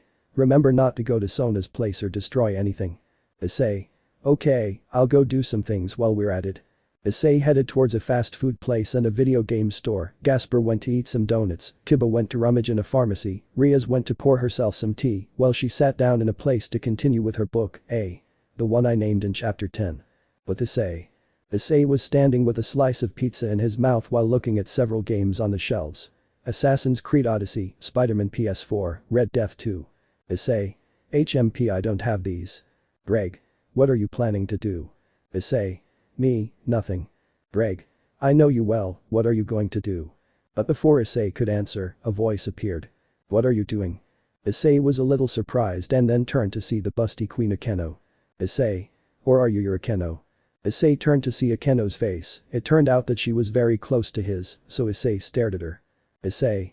Although I already knew it, she is so beautiful he thought, blushing a little. On Akeno's part, she also remained lost in his gaze, and they continued like that until someone else entered. Kaneko, Nai-san are you here? With Kaneko's arrival, both came out of the trance they were in. Issei. Yes, I am here. She approached Issei and hugs him. Issei. It's not that it bothers me, but why at this moment? Kaneko. I'm taking courage from Nai-san. Then Issei wraps her in his embrace. Issei. Then take all you need. Kaneko. Thank you Nai-san. Issei puts his hand on her head and ruffles her hair. Issei. No problem whatever for me adorable little sister Nico. She blushed and then left since it was almost time. Issei stares at where he went and then sees Akeno who had a look of wanting something. And Issei, as a man who doesn't understand women, interpreted it as best he could, understanding that she also wanted a hug. So he opened his arms and said. Issei. Come on, let yourself come. Akeno, without hesitation, rushed over and gave him a hug, which Issei squeezed a little just to feel her big breasts better. What can I say is an Issei written by me, but it is an Issei. Change of scene in another place. In the place they could see a group of people being these the Mao Lucifer and Leviathan Sirzechs and Seraphil, the Governor-General of the fallen Azazel, and a guy with purple hair and amber eyes. Azazel. Now it will finally be the game, huh? I want to see what the boy has in his hands. Azazel. It's true, I wonder why he was so calm, any ideas, Tannen? Tannen. I can imagine what he's planning, but if he does what I think he will, it will be more his victory than the group's. Then a new voice was heard. Haha, don't you think you're being a bit cruel by making your sisters fight? Showing that the owner of the voice was an old man with an eye patch and a long beard. Sirzechs. Odin Dono. Yes, this was none other than the great father of Norse mythology, Odin. Azazel. It's been a while since the Old North. Odin. Yes, you have been through a lot, apparently you have finally managed to become intimate with the people you have wanted for a long time, but tell me, are you still planning something clever? He asked with signs that there was something else, this continued for a while, until the old man tried to see Seraphil with perverted eyes, until he was hit by a silver-haired woman. Ignore the wings. Odin Sama shouldn't act that way. Odin. Oh, she is Rasuis, my bodyguard. Bros. Nice to meet you, it's a pleasure to meet you, I don't feel like putting the full name more than once. Odin. Besides being a Valkyrie, she is incapable of getting a boyfriend. Bros. No, it's not my fault that I can't get a boyfriend. Why. And so she began to cry. Odin. Well, as I said before, they seriously put the nobility of their younger sisters to fight. Sirzechs. That's right, because if they can't overcome this now, their hopes as a demon for the future will not be born. Seraphil. It's obvious that Sotan is going to win although images of a certain chestnut passed through her mind. A few minutes before the game started, Sirzechs approached Azazel. Sirzechs. Azazel, before the game starts, can I ask you something? The fallen one just nods. If you had to face Riaz as an opponent, who from the group would you take out first? Azazel. That is an obvious answer to say since besides being the one who raises the group's morale and drives it and is by far the strongest, without a doubt this game would be defined by that factor. Sirzechs, Sona will definitely aim for that. Back in the game. Now, after everything, the time for the game had finally arrived and everyone was divided into the aforementioned groups. But since the one who matters most in the cap and the fic in general is Issei, we will focus on him. Issei and Kaneko were walking down one of the hallways. Until at one point Kaneko stops, but Issei signals her not to worry. The reason for stopping was that the two laborers Citri Saji and Haruko were on the second floor. The pawn uses his SG to create some lines that he would use to bring down the lower pawn and attack the chestnut and his little sister by surprise, with Saji being the one who would go down first. The blonde seemed to be a guide towards Issei, but he didn't move in the slightest, as if he was waiting for something. Issei closed his eyes and began to count. Issei. 1 2 3 Dragon Strike. Issei opens his eyes as he gives a spinning kick towards Saji's head that sends him far away, still hanging from his line. Issei, after finishing his attack, returns to the position he was in. Issei. What's going on? Did you see it coming? The blonde man steps on the moon to fall to the ground. Saji was frustrated and at the same time happy that his attack failed, first because Issei stopped it very easily and second because he would not let himself be defeated since he saw him as his rival. If he knew that Issei doesn't even see him as an opponent. Saji. It's good to know that you won't make it easy. Issei. I never make it easy. The two lawless are placed next to the pawns. Issei. Kaneko-chan, take care of Nomura, I'll fight Saji. Kaneko. Hi Nai-san. Saji. Haruko, be careful. Haruko. Sane. This is how the lawless's fight began. Which we are not going to focus on for obvious reasons. Issei. Come. Then Saji launches himself at Issei, but he dodges him easily. Saji tries, but this time with a kick which is stopped by Issei, who pulls him and gives him a blow to the face that sends him to the ground. Issei. I know that's not all or what you can do, come on, get up. Saji. Jur. The blonde gets up and attacks the brown-haired boy again, giving a blow that Issei dodges again to give another one, but the result is the same. Issei. The same technique won't work twice. Saji. You think so? Absorption line. Saji makes his SG appear and from it a line is shot towards Issei which connects to his shoulder. Before Issei could do anything, Saji pulled him and managed to hit him in the stomach, but apparently this only caused a little damage to the brown-haired boy. Issei. Are we really going? Saji. I'm not done yet. Then he decided to use the ability to absorb his line on Issei, which made Issei growl for losing energy, so he quickly takes out his own Jirt and withdraws it. Issei. That ability is annoying, he said in a low voice, although it doesn't compare to the volley, but it is annoying. Saji then decides to stretch his line again towards Issei, but he dodges it and it gets stuck to a wall on the floor above. Issei then launches himself at Saji, in which he again receives a blow from Issei followed by a kick. But at the moment he separates, he reconnects a line to Issei, who before he can take it out, Saji throws him another one that makes Issei jump to the second floor. Saji. Omnidirectional line. At that moment the line split, leaving other thinner lines that covered more ground, making Issei have to run to avoid being caught by the line. Issei. Good one, I didn't expect that. Saji. And there's more. So the blonde began to shoot more and more lines at Issei, who ran while dodging, using some pillars to protect himself and not be hit. Saji. Is that all you know how to do? Issei. Or you'll see. Issei decides to use some of the lines as a slingshot to propel himself more strongly towards the blonde. When Issei was heading towards him he tried to hit him, but amazingly he managed to hit Issei in the face, but… Boost explosion. Issei. Dragon Strike. Issei gives him a powerful kick to the face, sending him rolling on the ground. Then Issei began to approach Saji so that he would smile and say. Saji. Web of line. This right of the lines which connected to Issei taking him by surprise so that later Saji got up and hit him in the stomach. Causing Issei to become disoriented so that later all the lines will hold him in addition to that. The Gremory Knight retires. Issei. But what? Saji. You fell into my trap all this time. I've been throwing lines so that a net would form from which you couldn't escape and now. Then Saji began to absorb Issei's power through the lines, weakening the brown-haired boy. Kaneko, seeing her Nai-san in trouble, decided to help him, but the brown-haired loli prevented her from doing so. She decided to use her Nekomata power. Kaneko. It doesn't matter if I lose control, I have to help Nai-san, so get out of my way. Yes, she launched a series of senjutsu attacks from which her opponent could not defend himself and was eliminated. The Citri pawn retreats. Now after beating her opponent, she launches a senjutsu attack to the main line, causing it to come loose. Something that Issei falls to the ground panting. Issei. Ah, thank you Kaneko-chan. Saji, it's over, even if you're free, you have no energy anymore, I win. Issei just smiles and disappears, but not in the way it normally happens, but rather this one trans-patented until it disappears. Saji was happy to have won, but it didn't last long as reality hit him in the face in the form of a bright red shot. Saji got up from the floor in pain. Saji, that was it, but how? Then a series of claps were heard. Plaff plaff plaff. So that on the second floor you could see the brown-haired man smiling. Issei.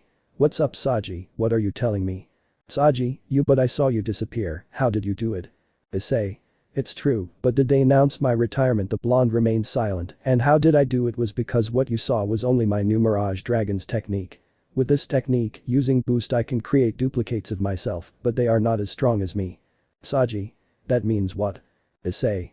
That's right, all this time you were fighting against a clone that was not nearly as strong as me. That left Saji devastated, his victory didn't even exist. Issei. Come on, do an apostrophe T tell me you really thought you'd beat me that easily, don't make me laugh. Saji. I don't believe it now I just have to beat you. Saji throws a line which links to Issei. Issei. Ascalon. Blade. And Issei with his Dragon Slayer sword easily cuts the line. The Saji's surprise. Issei. Don't be surprised, Ascalon is a sword with great power made to fight dragons, cutting your lines with it is as if a chainsaw were cutting a thread. Saji. So with that sword you are the original, right? Issei. Correct, I'm not a clone, but they are.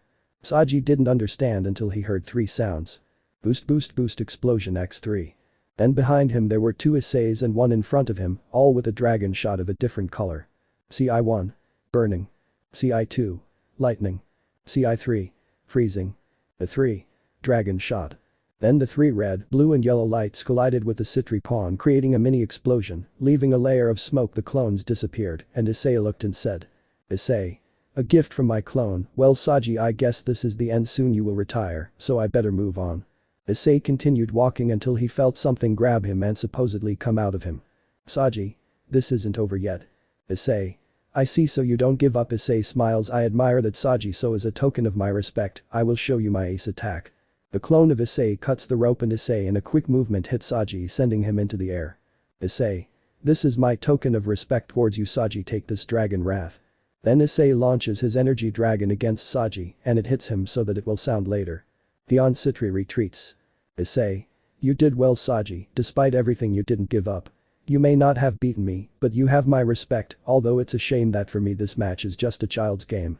Issei walked up to his little sister's side. Issei. Sorry for worrying you. She shakes her head. Kaneko. It's enough for me to know that you're okay, Nai-san. Issei. Changing the subject, I see that you finally decided to use your power, and you look even more adorable Issei caresses his head, although I think it would be better if we continued. Issei and Kaneko continued on their way. Minutes later. Issei and Kaneko had already arrived where the others were along with others from the Citri group. Issei. How are you all? Sorry for the delay. E.g. Ice-kun-san Kaneko-chan. Sona. How are you Hyoudou Issei-kun, Taojo Kaneko-san. This one said with her classic serious calm tone. Rias. To go straight to the point, Sona, I didn't expect you to go straight to the field. Sona. Didn't you, being the king, do the same thing? Rias. I thought it was time since I had already reached the final phase of the game. While they continued their conversation, Issei began to analyze the situation. Sona was missing some pieces and he didn't see Zenobia or Gasper, so it was obvious that they were the ones who had been taken out of the game. Issei. So it was true about the counters, that must have been what brought out Zenobia But for some strange reason Issei was panting and looked exhausted and pale, something that was noticed by everyone. Rias. I know what's wrong with you.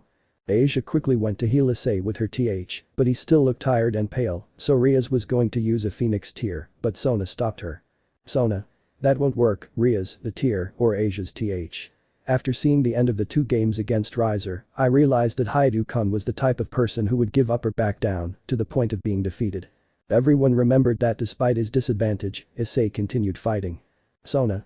That added to his new power as well as his unpredictable way of acting. I realized that we could not defeat him only with damage, since we do not have enough power to cause enough before he took us out with his own power. That is why we decided to use another means to be able to defeat the Sekiryuutei. Making a Momo gesture, the albino of the group took out a bag with red contents. Issei. So Saji took my blood to defeat me. I must admit, you really are a great strategist. Sona gave a small smile and nod. Sona. If we decide to get you out through blood loss, no matter how strong you are, losing blood would make you weaker and weaker due to its loss, and it seems you don't have much time left to get out. Issei. It seems like I don't have much left, your strategy was too much for me. Sona just smiled, but then a voice they weren't expecting was heard. Or that's what you'd like to hear, right? Then from the hallway a silhouette began to approach, finally showing that it was Issei, leaving everyone except Kaneko in shock. Rias. 2 eyes, but how? Issei. That simple takes out his BG and starts charging increases, it's thanks to my new technique Mirage Dragons, with which by taking advantage of the power of my BG to duplicate my power, I create a duplicate of myself. Create another Issei. Issei and Sai. Very impressive, is an apostrophe T'd. Sona. That means. Issei. Exactly, the blood belongs to the clone since from the beginning I suspected that you would do something like that. Sona opened her eyes in surprise.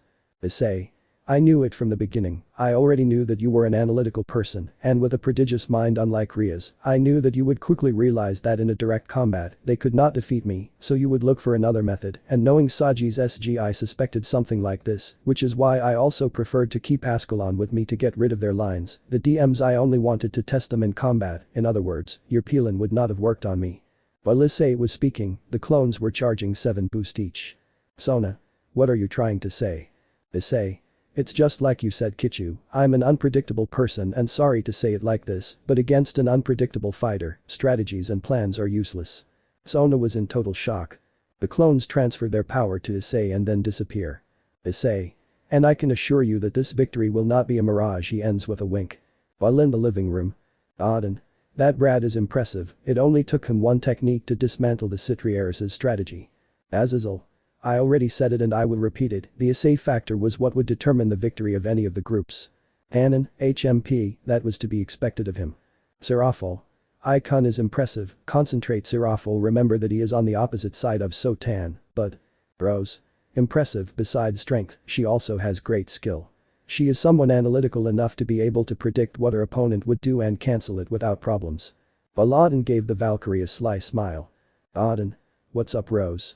Is it a red brat who caught your interest? Rose. Blushing no, I just. She turns to the screen and just passes when Issei winks and they also zoomed in on him, leaving the Valkyrie blushing even more. This only provoked a few laughs from the one-eyed god. Auden. Hahaha. Back in the game. On the field now with an Issei in perfect condition, the game was undoubtedly about to come to an end. Issei. Well, what will it be now?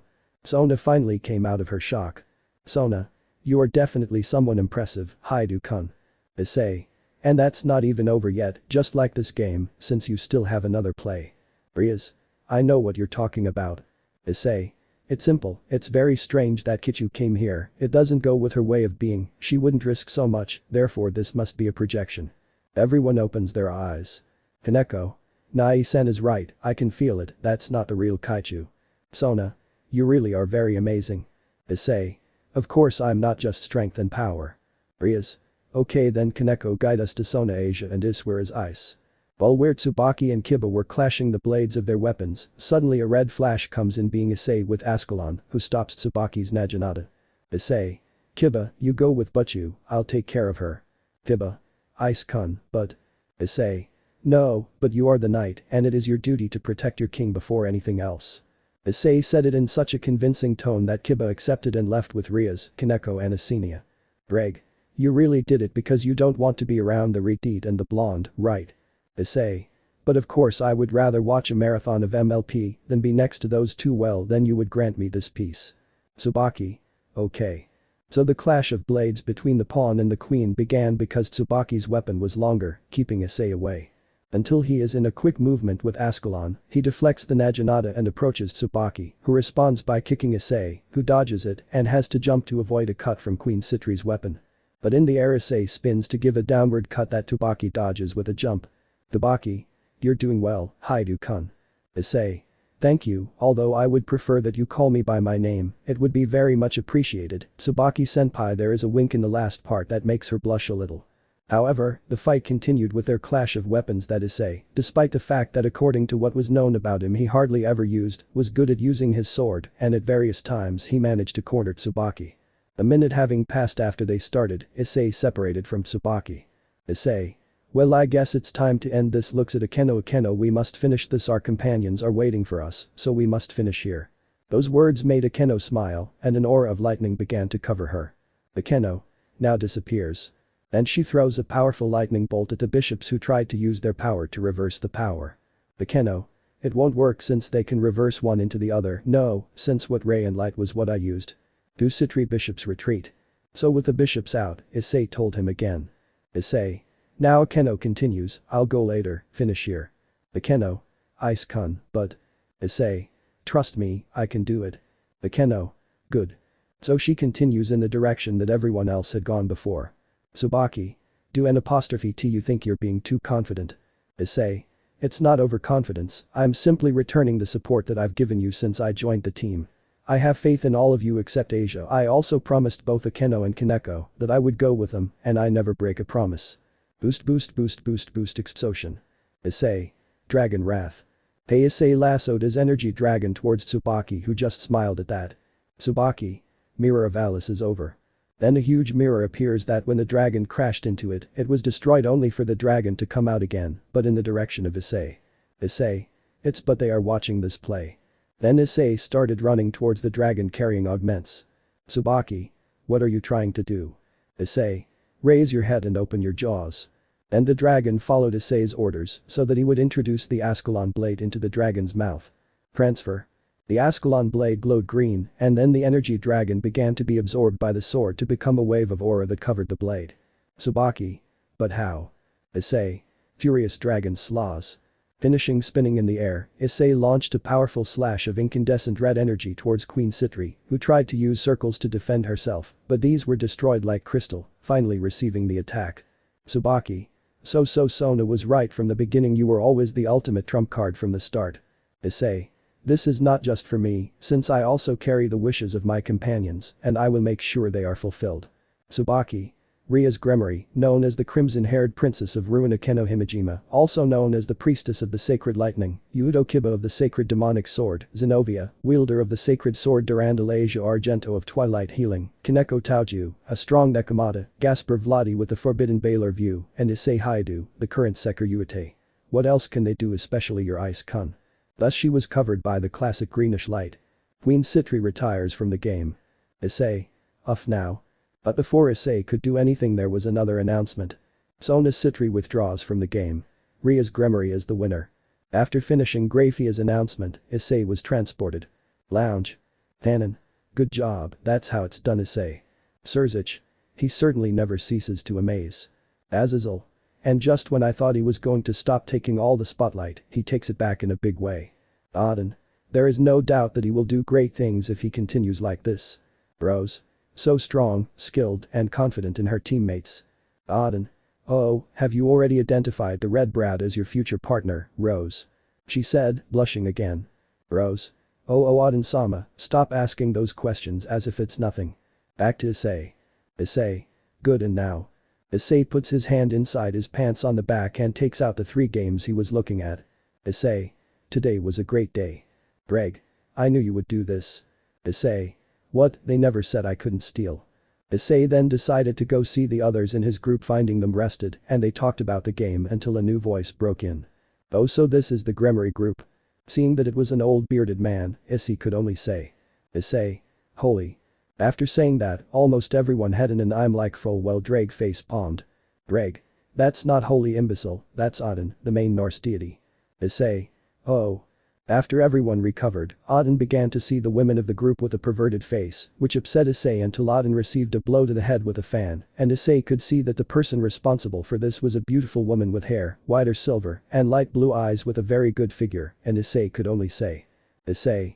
And here goes the 3rd time. Ddraig could only sigh at the ease with which his partner fell in love. Rose. Auden-sama, I told you not to look at people with your perverted face. You have an important meeting soon, so please behave. Auden-sama also, I promised Freya-sama that I wouldn't be such a big pervert. At that moment, when he remembered his wife, Auden felt true terror. Issei. Who is she? Auden. Or she is Rasuis, my bodyguard, and a Valkyrie who has been alive for the same amount of time as she has been without a boyfriend. And again, Rose began to cry while Issei began to laugh, which was frowned upon by the team members and angered Rose. Issei. I didn't know you were also an old comedian. Did you really think I was going to believe you? Auden raises an eyebrow. Oh come on, just look at her, she's beautiful, good body, beautiful face, beautiful eyes, beautiful hair, also her voice. With each word spoken by Issei, Rose gained a new shade of red. Issei. Even when she blushes, she looks extremely cute. And so now she was almost as red as Issei's armor, even steam was coming out of her ears, not only because of what Issei had said, but also because since she started talking he had taken her by the arm and brought her closer to him and is very close to her. And so it went on for a while with an Issei still praising Rose with several jealous girls and a laughing Auden. Chapter 13. The return of someone unexpected and fuck you Diodora. It had been a while since the game against the Citri and right now Issei was in his room, very quiet on a Monday school day. The reason for this was that since he created the DMs, he practically used them to make them do what he didn't want to do and that it also served as training for him to learn to completely dominate them. Issei. This is life, no longer an academy for me. Ddraig. You're definitely lazy. Issei. Hey, just because I don't like to study doesn't mean I'm lazy. Ddraig. Yes, whatever you say. Issei, well, just so you can see that I'm not lazy, let's train. I'm jump in the training room of the residence. Now Issei dressed in a more suitable outfit stood in the middle of the place. Issei. And now charge several boost Mirage Dragons. Issei created 4 colons of himself. Issei. Okay guys, you know Issei gets into position, don't be stupid because I won't be your clones too, now let's go. Change of location Alaska, a 47. In the classroom was the Issei clone with his head on the desk sighing in boredom. Sigh. Honestly the original is right, nothing interesting ever happens here. In this classroom they were dividing up who would participate in which games of the sports festival. Or I will participate in the collection of objects. That was said by a certain brunette with pigtails, who was none other than Arina Shido, Issei's childhood friend, who had come as if sent from heaven a week ago, before Issei decided to send his clones, instead of coming himself. Flashback. Issei was just like his clone would be in the future. Issei. Damn, this place is so boring. Issei began to look around to notice that the place to his right was empty. Issei. Oh great, someone is at home and I'm here dying of boredom. But Issei didn't know how wrong he was. Then the teacher arrived and everyone returned to their seats while Issei tried not to fall asleep. Teacher. Well students, I have to inform you that today a new student joins our class. There were many murmurs, but Issei as he is, didn't give a damn about them. Teacher. Come in and introduce yourself. Then he came in and stood at the front of the class. Arina, nice to meet you, I'm Arina Shido. Issei. What, wait, he takes a drink and spits it in someone's face, now what? Arina. Oh Ice-kun, it's been a while since I saw you and now we're classmates. Issei. Yes, it seems so. After classes, Issei, Asia, Erna and Zenobia were outside the club room. Issei. Well now if it's good go again. He gives her a hug which she reciprocates. Arina. Same thing and in more normal conditions. Issei. That can be considered our normal lives. Arina. You're right about that. Asia. It's a pleasure to see you again Arina-san. Arina. Yes, and I'm sorry for how I treated you last time. Zenobia, why are you here right now? Arina. Regarding that, I am the envy of the Heaven faction. Issei. So that's it, let's go in. You can explain it better with everyone gathered. So they entered the room and the talk was almost the same as in canon, before finishing Azazel mentioned that Gregory would also send someone, leaving everyone with doubts. End of flashback. The clone was still as bored as usual and immersed in it until Asia's perverted friend Isekai'ed spoke to him. Ika. Hey Hyoudou, do you have something under your armpit? Issei bent his arm and looked at his armpit. Issei. It's not true, I have nothing. And so, without knowing it, the clone thwarted the plans of the brunette with glasses, without knowing it, to go back to sleep until it was time to leave to go to the club. In this case, to his misfortune, a certain person had arrived, the heir of Asteroid Diodora. Although in a normal case it wouldn't matter to him, he would constantly send things to Asia's house, and this would clutter up the entrance of the residence. This wouldn't bother him either, the problem was that she would always go up to him, hug his arm and repeat until she was tired that he shouldn't leave her. This would happen every damn time, no matter what he was doing. If Asia was already annoying to him, now he had to hold back the urge to throw a dragon wrath at her. And Diodora, the one who provoked him, had some contempt for him, even now she was holding on to him from behind. He may be a clone, but he's still Issei. Sigh. Damn it, I'm fed up to the shit with you Asia. In essence, Diodora had come to make a trade between him and Rias to exchange Asia, and Issei begged all the existing gods to accept him. Rias, I refuse. Sigh. Wrong say Tasiaya. While Issei was screaming internally, Diodora approached Asia and said the typical cliché phrases from movies and romance books, which made Asia get closer to Issei. To end this annoying scene, Issei decided to get involved, so he took Diodora's hand and said. Sigh. Hey, that's enough, you sound like a stalker, and all this sentimentality disgusts me. Diodora, I would appreciate it if you would let me go. I don't want to be touched by a disgusting dragon. Issei tightened his grip, earning a wince from Diodora. Sigh, so maybe this dirty dragon should teach you a lesson, see if you stop that sissy smile. This would have continued, but Diodora got involved and said she would beat Issei, which Issei didn't give a damn about. And as they had nothing left to do and were already leaving, Issei finally decided to go in a transport circle where the original. So the others walked like normal people until they reached the residence. And when they entered the room, to their surprise they found Azazel. Azazel, what are you doing here? Azazel. I can't come and see my favorite students. Everyone saw him without believing him. Well, I'm here because Grigori's messenger will arrive soon. And where is Ice? Azazel. He went to take a shower since he finished training. It's possible that he'll come here. And barely finished saying that the doorbell rang and Azazel went to answer. Well, the girl sat in the living room while they waited, even though a certain brunette had the idea of sneaking into the shower with a reddish brown. Then Azazel came back in. Azazel. Well, he's here now, so he'll come in and introduce himself. Everyone was intrigued by who that was until the door opened, revealing a brunette with violet or purple eyes that a certain blonde Sakura already knew. Rainer, hello, my name is Rainer, and from now on I will be with you. She gives a small bow. She is dressed like when she had the date with Issei. But that only caused Asia to start walking backwards, trying to get behind someone to feel safe since Issei wasn't there. Asia. Rah-rah, Rainer-sama, she said with fear. Rainer just opened her eyes in surprise when she realized it was the nun she almost killed.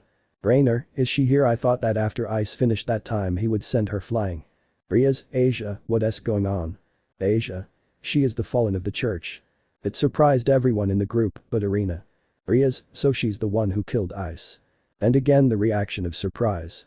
If you're wondering why, it's because Riaz and the others only knew that they had fallen, but hadn't seen them as or who they were, and Issei never said his name. Arena and Zenobia, did she kill Ice-kun?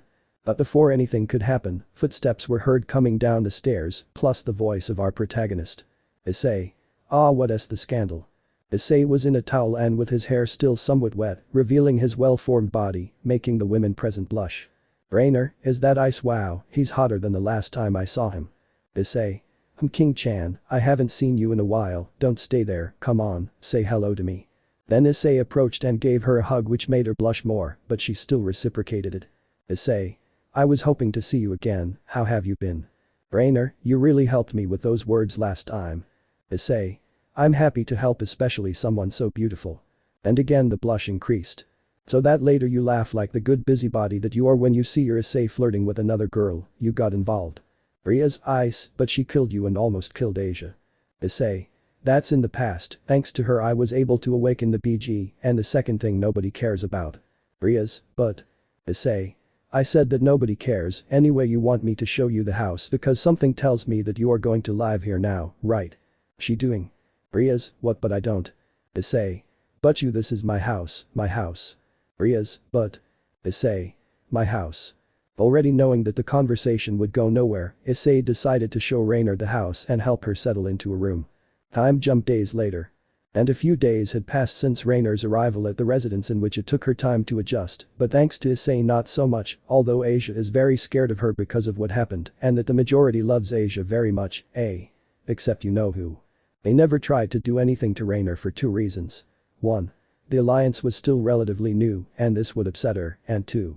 Neither of them had the courage or strength to deal with an angry Issei. In addition, she joined the circle that always tries to take advantage of Issei, entering into several discussions with Ryuzukeno, Asia, and for some reason almost separated Arena as well. Well, during those days they were one of the few in which it was Issei, and not a clone, who went to the academy, spending the day always close to Rainer, Arena, which almost always argued Zenobia, and to his annoyance Asia. Well, the fact is that during those days it had been decided who would be his opponent in the next game. Diodora Asterisk, which earned a macabre smile from Issei. Well, he snapped his fingers. Issei. Ha ha ha ha ha, just as I expected. Later time jump. Issei had to go out to carry out contracts, and after that he decided to take a walk around the city. He stopped near a soda machine from which for some reason he got 3. Issei. Ah, don't you have anything better to do than spy on me, Bhikkhu Vali? And from the shadows came none other than the descendant of the most famous Asian monkey and his predestined rival. Bhikkhu? It's been a long time since Sekiryuutei. Vali. See you again, Issei. Issei. So it seems he throws the other two cans at them, and what brings you here? Bhikkhu. I'm just following him, points to Vali. Issei looked at him for a second and said the first thing that came to mind. Issei. Do you want to fight me again? Vali. Sounds tempting and I want to see your new level, but I'm not here for that. Issei. Then why? Vali. I heard that your group will have a RG against the heir of Astaroth. Issei. Why am I surprised that he knows that, and what about that? Vali. I'll just say that he hangs out with some bad influences. Issei. What do you mean by that? Vali. I just came to warn you, so you should be careful. Now I'm leaving, we'll see each other soon. And so the haired boy and the monkey left, leaving Issei still with doubts. Time jump game day. Now the moment had come, all the Gremory nobility were already in the game area to be finally transported to the game area, and for some strange reason no announcement was made. Issei. Nobody is covering this or what? And just after Issei said that, several circles with the Astaroth logo appeared, and from these came out demons with armor. Issei. But what? And right in everyone's ears appeared circles of communication. Azazel. The game area was invaded by the brigade. Issei. Fuck. And then someone screamed. Asia, AAAHH. They turned to look and saw Dodora, who was in the air holding Asia by 1 foot. Issei. I saw it coming. Dodora. I'll take Asia. Issei. I'll give it to you. Okay, no. Issei. So this is what Vali meant, but they are just cannon fodder. Issei was about to attack until. Issei. My anti-idiot sense is activating. From one moment to another Issei takes a Keno bridal style and looks to where a Keno was. Issei. Good try, old man. And in that place was the one-eyed god who apparently went to visit a Keno's skirt to see her panties. Auden. You caught me, you're a very clever brat. Issei. Tell me something I don't know, so it was you who was sent. Auden. That's it now, you guys go ahead, I'll take care of the cannon fodder. Issei. You heard the old man, move. And everyone went straight to those temples. Auden.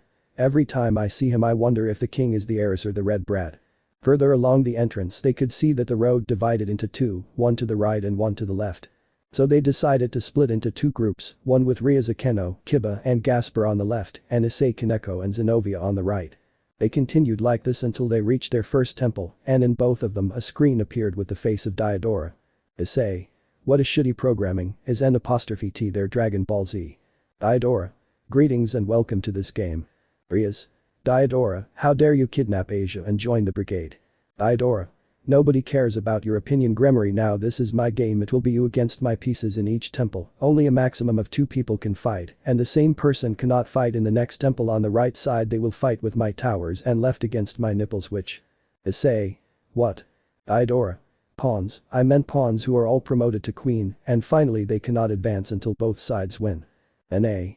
The autocorrect had given me nipples, and it was so funny I decided to leave it. Issei. Let's get this over with. Issei was going to take care of it, but Zenobia took the lead. Zenobia. Asia is my friend, so I'll finish them off quickly. Feel the power of Durandal. So Zenobia channeled great power into her sword, which launched an immense burst of power which completely destroyed the pieces of Dodora. Issei. Fast and effective was good. Then Issei could see on a screen how they were doing on the other side, seeing that Ryaz and Akeno were only protecting themselves with circles. Issei. This is going to be a long one. Then Kaneko approached Issei. Kaneko. Nai-san. He told him to bend down and said something in his ear. Issei. Are you sure it will work? Kaneko. Hi. Issei. I hope so. Ddraig. You know you still win, right? Issei. JM, you're right about that. Then a screen appeared in the area of Ryaz and Akeno showing Issei. Ryaz and Akeno. Ice-kun. Issei. Akeno, if you win, I promise I'll have a date with you. Back to the other side. Issei. Then. Kaneko. 3, 2, 1. Issei looked at the screen again to see Akeno covered by an aura of lightning while smiling, and Ryaz looked indignant and hurt. Akeno. A date with Ice-kun. Ryaz. But he has never offered it to me. Why would that be? Akeno. It was obvious that my love would pass by, I reached out to her heart. Ryaz. I don't want to hear that from someone who releases so many lightning bolts just because Ice promised you a date. Akeno. At least he promised me a date. So his powers began to increase. P.S. How dare you ignore me and fight over a man? Rias and Akeno. Shut up. Both get angry and launch two powerful attacks that take her out of the game along with the others and destroy the temple. Back with Issei and the others. Issei. HMP, let's go. The others. Hi. So they had reached the doors where Diodora was and they opened them to find a figure they thought they would never see again. What are you fucking demons? Issei. And you, who the hell are you supposed to be? Freed. How cruel you are, it's me, Freed. Issei. Who? Freed. Whatever, I won't go through this again. This is how it becomes a huge monster. Freed. This is what the brigade did to me after Volley left me with them. Issei. Can someone kill him so we can do what we came here to do just like Diodora, his mere presence disgusts me. Kiba. I'll take care of it. So Kiba makes a quick movement, splitting Freed in two, killing him. And so they finally arrived at where Diodora was and saw Asia trapped in a strange thing, I don't know how the hell to tell her. Diodora. Welcome. Issei. This guy. Rias. Diodora Asterith releases Asia. Diodora. Come on, do you really think I'll let her go after everything I had to go through to have her, to look for her the injury, making sure she was expelled so that you would come and everything would be ruined? I already had everything planned, what happened with Rainer. She was going to kill her so that later I would kill her and take her to Asia, but all because of you. Diodora was abruptly cut off as Issei was now standing in front of him, with his BGS fist wrapped in flames piercing his chest. Issei. Do an apostrophe T you ever shut up. Diodora, you garg. Issei violently pulled his hand out of Diodora, making him vomit blood. Issei. That was for trying to take advantage of Ray-chan. Diodora. You. Issei had his hand open in front of his face, carrying a sphere of energy. Issei. Scream for mercy at the faggot dragon shot Grim Reaper. And with a burst, Issei destroyed the demon's head, leaving his torso dripping blood like a fountain. Issei. Problem solved, now let's go. Rias. Asia must be liberated. Issei. Ah fine, I'll take care of it. Promotion. Bishop. Issei touches Asia's hands and. Issei. Bite the dust. Asia and the handles become covered in ice, then break and release Asia. Issei. Ready now, let's go. Everyone looked at Issei with amazement. Issei. Don't even look at me, it wasn't that difficult, but can we go now? Asia. I would like to be able to pray a little first. Issei. I'm leaving. But just as Issei was leaving, Asia began to glow and disappeared, leaving everyone surprised. Issei. He's finally gone, I am finally free.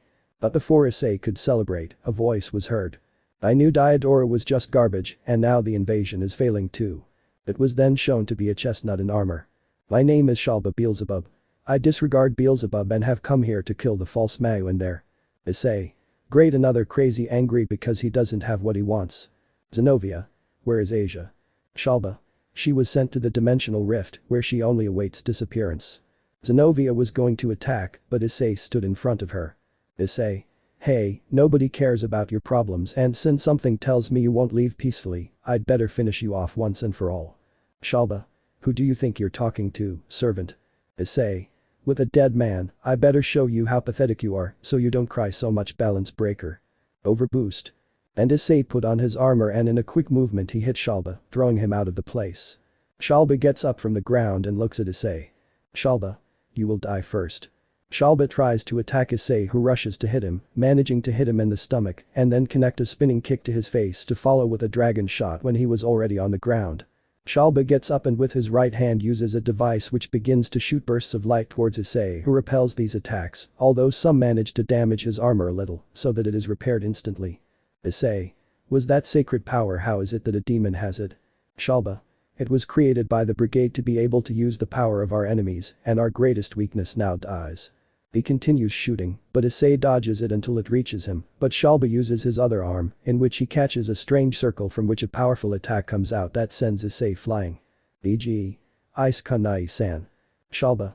Fool, no one could surpass me since I ate one of Ophis' snakes. But then a sphere of energy hits him. Issei. So Ophis, so that's why that attack was so effective. You just used someone else's power because yours is pathetic. Issei showed himself with his armor almost completely restored. Shalba. How dare you survive this time, I'll kill you. Issei. Yes, you know, just from that attack I'll show you something I had saved until now and see what you think of Welsh Sonic Boost Knight. Change Star Sonic. And Issei's armor changed to a thinner one. Already disappeared at great speed. Shalba. What? was interrupted by a blow to the jaw followed by another to the stomach. Issei stopped in front of him. Issei. You like it, it may not be as strong as my normal BB, but its speed adds power to its hits. Shalba was about to attack, but Issei disappeared again in a burst of speed, but they heard several boosts. Issei. Lightning. Dragon. Strike. Hit. Impact. Explosive hit. And so Shalba was rained down with a series of lightning-like blows at high speed, without being able to defend himself. When Issei began to slow down, Shalba pointed his weapon at him, but… Issei. Lightning. Ddraig slaws. Issei in a quick movement cut that arm only to take it and… Issei. Lightning. Ddraig slap. If I slap Shalba with that same arm. Issei. And wait, there's more. Boost boost boost boost boost boost boost boost boost boost boost boost boost boost boost boost boost jet. Issei began to run in a circle, generating a small tornado until he decided to fly very high and then dive at full speed. Shalba. Let's see what you think of Ophis's power. He had raised his arm, and when he had it extended he felt like a large amount of electric shocks passed through his body and that he could not move due to the electrical attacks already received. Issei while going down decided to change again. Issei. Welsh Dragona Crook. Change solid impact. Then change to a more robust and larger armor. Issei. Burning Dragon Crash.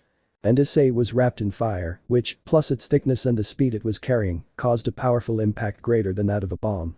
Which lifted everything that was on the ground including Shalba, only to receive another attack from Issei. Issei. Burning Dragon Hammer. And using his two enormous arms, Issei sent Shalba flying very far away. While his companions only looked at his enormous power. In the distance Shalba stood up holding his arm and saw that it was shattered with broken bones and protruding from it also his armor was in tatters and his feet were twisted. Humiliated, he could only say. Shalba, who do you think you are? Issei. I'm just the dragon who's giving you the humiliation of your life, remember Wesh Blaster Bishop. And changed again, but this time it was almost the same as its base form only with bigger knee pads and a huge pair of cannons on its back. Change Fang Blaster. Part of the knee pads deployed and dug into the ground while Issei carried increases. Issei. Cool down a little twing freezing dragon blaster. And from its cannons it shoots two enormous torrents that when they hit Shalba caused an explosion that generated an enormous glacier. Issei. Few look at Shalba's arm on the ground he takes it and throws it at the glacier. Shalba, you forgot this. When the arm touches the Issei glacier it activates its bite the dust and makes it explode. Issei. Now we're done here. An impressive display of power. Issei turned to look and it turned out that Vali was there with Athur and Bhikkhu and the swordsman was carrying Asia. Issei. Were you here the whole time? Vali. We only saw it since you used that new form, very impressive, really. Issei. Thank you, I suppose. Then the rest of the group arrived and were happy to see Asia and even though it seemed strange to them, they thanked Vali, who said that he did it just because. Before they could do anything else, both Irina and Rainer arrived, showing off her angel wings and her now 3 pairs of black wings. Issei. Wow, you've made a lot of progress since we last saw each other. I'm proud of you, Ray-chan. Rainer. Thanks Ice, she said blushing. Issei. Don't blush, you got that on your own merit. He turns to Irina who had a stamp on a piece of paper and what's that for? Irina. Oh, Sensei had prepared this in case Diodora angered you to the point that you lost control, but I don't know what it is. Issei. Let's see then. Issei placed the seal on the ground and applied a little magic to it so that it began to shine intensely, revealing a gigantic pizza. Everyone's mouths were open as Issei's mouth watered and with a speed greater than his night form, he lunged at the pizza and began to devour it, finishing it in less than 1 minute. Issei. It was good, very good. But after that, a portal was created from which rays came out and then a huge red dragon emerged. And Issei opened his eyes wide. Issei. Wait, is N''T that it? Vali. Yes, the dragon of the apocalypse, great red dragon of dragons, will one day defeat him and become the new supreme dragon. Issei. So that's your dream, huh? And a new voice sounded. How long, great red? Issei saw that now in front of them was a little girl. And if some don't like this design there is also this one. Vali. Is Ophis Ouroboros, better known as Ouroboros dragon, the leader of the brigade. She puts her hand out like a gun and points it at the GD. Ophis. One day I will recover my silence. He pretends to shoot it to disappear. Issei. The dragon Ouroboros in the body of a girl, that makes her the supreme loli. Inside the jeered Ddraig he did a face palm. Or Issei. Issei turned around and saw his crow sensei and his dragon master in their human form. Issei. Azazel sensei, Asen. Azazel. I see that it was not necessary to plan. At that moment Volley and the part of his group he was with were already somewhat far away. Volley. Issei, do you want to defeat me? Issei smiles and approaches him. Issei. In this world there are many strong opponents that I would be interested in defeating, but among all of them, you are the one I most want to defeat. Volley. You are definitely a unique guy. So they both bump fists. Then they leave. And Issei returns to his group, but he seems a bit tired. Issei. I'm starting to get sleepy, so I'm going to sleep for a while. Then Issei falls face down on the ground. Azazel. Wait, did he still eat the pizza? Rias.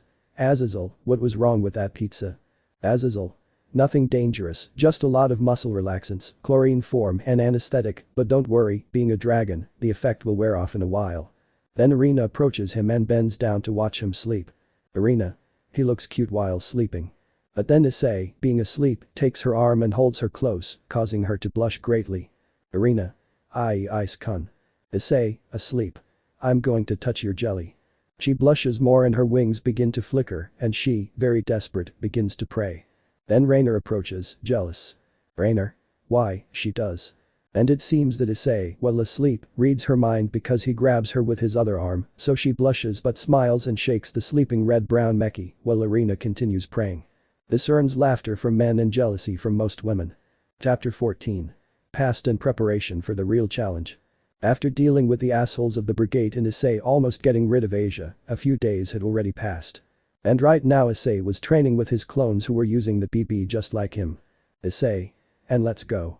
Issei launches himself against his clones which respond by launching an attack from a distance which Issei dodges. So that others appear and bombard Issei with a shower of blows wrapped in different elements. But Issei is barely able to stop some of these which were too many. At one point the knight separates himself, disconcerting Issei, to see others higher up coming down with a blow, pinning Issei to the ground. Issei. Ah, this is harder than I thought. Ddraig. Don't be careless, he'll come back. Issei. Come on Issei, you can do it. So they attacked Issei again, only this time he was able to do his best. Stopping some kicks and counter-attacking with dragon shots, others punches beating them with the dragon Gatling gun. Which finally ended with a dragon wrath clash between him and his clones. A little while later. Issei had just gotten out of the shower after finishing training. Issei. This is definitely a horror. Ddraig. Don't complain, it's necessary to do it to become stronger and you can't deny you're getting stronger. Issei. If you're right about this, I get stronger faster than before and that really helps me improve my combat skills more easily. Issei leaves the training room and goes to take a bath, so when he leaves he goes to the fridge and takes a large bottle of soda directly. This was in view of the people who were watching him in the room, to whom he didn't pay the slightest attention, but who kept looking at him anyway, Ryazakeno, Zenobia and Rainer. Issei. Take a picture, it will last longer. And just as he finished saying it, they took like 15 each one. Issei. I expected it. Then Issei went up the stairs to go to his room, while the women looked at the photos they had taken of him, but Akeno in particular looked quite happy, something that was noticed by Arias. Arias. You're happier than usual, what's wrong? Akeno. Fufufu today is my date with Ice-kun. This made the others jealous, but they didn't know that our protagonist also heard it. Issei. Wait, was it today? Ddraig. You forgot, huh? Issei. PFF of course not. Ddraig. Yeah, and I have a ridiculous title related to breasts. Issei. Heh, that would be so ridiculous, but anyway, I have more than enough time to change, so let's go. And now our protagonist and the half-fallen woman were in the living room of the residence. Issei. Okay, let's go, don't damage my house while I'm not there. If you're wondering, both of them are dressed like in canon. So they left the house. During the date they went to an aquarium, to the shopping center where Issei stayed outside the stores, looking with some interest at one of musical instruments and another of motorcycles. To his misfortune, Issei had to carry Akeno's bags before sending them through a circle to the house, but curiously Issei felt that they were watching him. Issei. My spider sense tells me that I'm being watched. But then he didn't give it much importance, so he continued with his date also going to the cinema, so that when he left Issei would wonder. Issei. Do they also pay movie actors? Ddraig. Too much and better than you. Issei. It's the truth shit, why did I have to be poor? And while Issei was cursing his own misery, he didn't notice that a certain group of women were looking at him, all of them not very well dressed, let's say. This ridiculous circus continued until Issei realized that they were being followed, so he decided to take Akeno bridal style and start running without seeing where he was going. After a while he was able to lose them, but they ended up in a motel area. Issei. I run carrying a girl bridal style and end up right here, how convenient. Ddraig. What things, right. But without Issei or Akeno noticing, a certain one-eyed old man was also there. Auden. Oh, young people these days are really tough. Issei and Akeno turned around and saw the bearded god. Issei. Old Nordic, Wada Issei stopped and reconsidered his question on second thought, it would be strange not to see you around this area. What are you doing? Auden. I was just taking a walk around the city. Issei. You were looking for a brothel, right? Auden. The truth is that yes. At that response, Issei clicked his tongue gracefully and said. Issei. Steam-man. And before anyone could say anything another familiar voice was heard. Rose. Auden-sama couldn't just leave like that. It was the silver-haired Valkyrie accompanied by a dark-skinned man who looked to be around 30 or 40 years old at most, which caused a reaction of rage in Akeno, but Issei didn't notice it. Issei. Sounds like a child, but is actually an old man with a lumberjack beard of more than 500 years. JMP. Hello Rose, how are you? Rose. Sekiryuutei-san, what are you doing here? Issei. I'm just passing through and just call me Issei or Ice. Before Rose could answer, the man spoke to Akeno. Akeno. Akeno. You. She started to release a little of her aura and is quite angry. Issei. Okay, this doesn't give me a good feeling. Time jump a while later. Issei's residence. Issei and Akeno's date was cancelled and now everyone was in the VIP room on the top floor of the mansion, including Azazel. Auden. Oh, the reason why I am here is because I have certain matters to attend to with the Japanese deities, and while I was there I decided to take a walk around the city. Azazel. While the old geezer is staying in Japan, it is decided that we will be his guards. Barakiel is a support member of the fallen angel's side. I've been quite busy lately so I can only be here for a short while. In the meantime, Barakiel will be taking care of all of you in my place. Barakiel. I look forward to working with all of you. Among those present, Akeno was the only one with problems because of this decision. Azazel. Old man, do N''T you think you've arrived earlier than expected? He asked while drinking his tea. Your arrival was scheduled for a few days from now. You're coming to speak with the Japanese gods, Sirzechs and Michael will be the mediators, while I'll be sitting next to you at the meeting. Is N''T that right? Auden. That's all, but in our land there is a small problem actually, there is a troublesome boy who is against my methods. I think I should do things quickly before he does something, that's why I want to discuss several things with the Japanese gods. Until now we have been unsociable with each other and had no connection, sighed the god as he stroked his long white beard. Azazel. When you say trouble, do you mean you have the Vanner after your head? I beg you not to start Ragnarok by yourself, old man, he said with a sarcastic smile. Auden. I don't care about the Vanner. Well, there's no reason to argue about that. Anyway, Brad Azazel, it seems that the Chaos Brigade is increasing the number of those who can use Balance Breaker. It's terrifying, but I've heard that it's a rare phenomenon. Azazel and Auden continued arguing about that topic while Akeno did it with her father until. Azazel. Okay, but do you want to go somewhere old? Asked a raven, and the god had a perverted smile. Auden. I want to go to an op-eye bar, the one-eyed man shouted euphoria. Azazel. That's how you talk, old man. Welcome to Japan. If you want, you can untie the obi of your kimono. Let us go to a bar that some of my subordinates opened. Then the crow and the old man left the room at full speed. What no one, just a few, noticed was that another person was going to leave, but he was stopped by a certain fallen person. Rainer. And you, where do you think you're going, Ice-kun? If it was our protagonist who had been grabbed by the collar of his shirt by the fallen. Issei. I was going to see if he already put a curse almost. Rainer. What? Issei.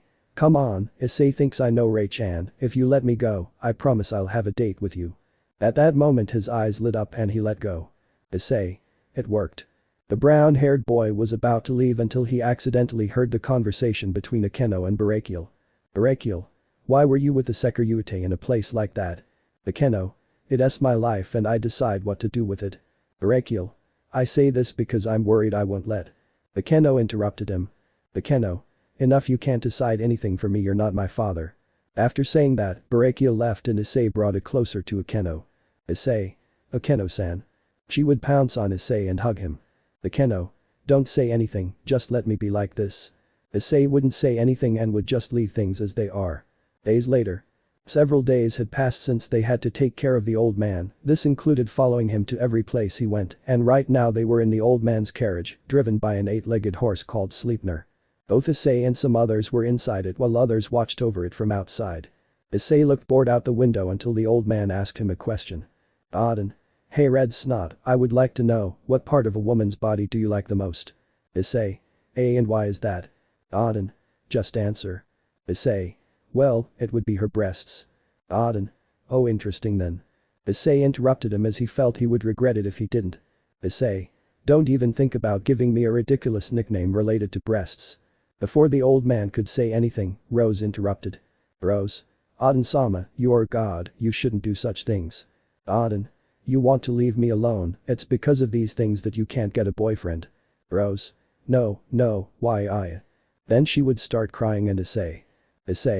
Rose-an, calm down, a woman as beautiful as you shouldn't cry, and if not having a boyfriend is the problem, then I'm brave enough to be one. And with that said, the Valkyrie went from sobbing to being as red as Issei's armor. Auden. I wouldn't recommend it to you. There is no man capable of enduring it. Issei. Are you challenging me because I accept the challenge? Then the god and the raven began to laugh. Auden. Haha do what you want brat. Briaz would go to scold Issei, but suddenly the carriage would stop. Issei. And now that Issei would look out the window and see someone floating in the air, and who is that? Issei and the others would take out their wings and fly to see the guy who seemed to have something covering him. Issei. His aura is like the old man's, he is also a god. Nice to meet you all, I am the evil god of Northern Europe, Loki, he exclaimed forcefully, lifting his cape. Almost everyone was amazed, the word evil god was already enough to cause unrest, but Issei. Is that Loki takes a picture, I wanted the one with the horns. Azazel stepped out of the carriage to engage Loki in conversation. Azazel. So Loki dono, to find you in a place like this, do you have some business with us in this chariot is the chief god of Northern Europe, Auden dono.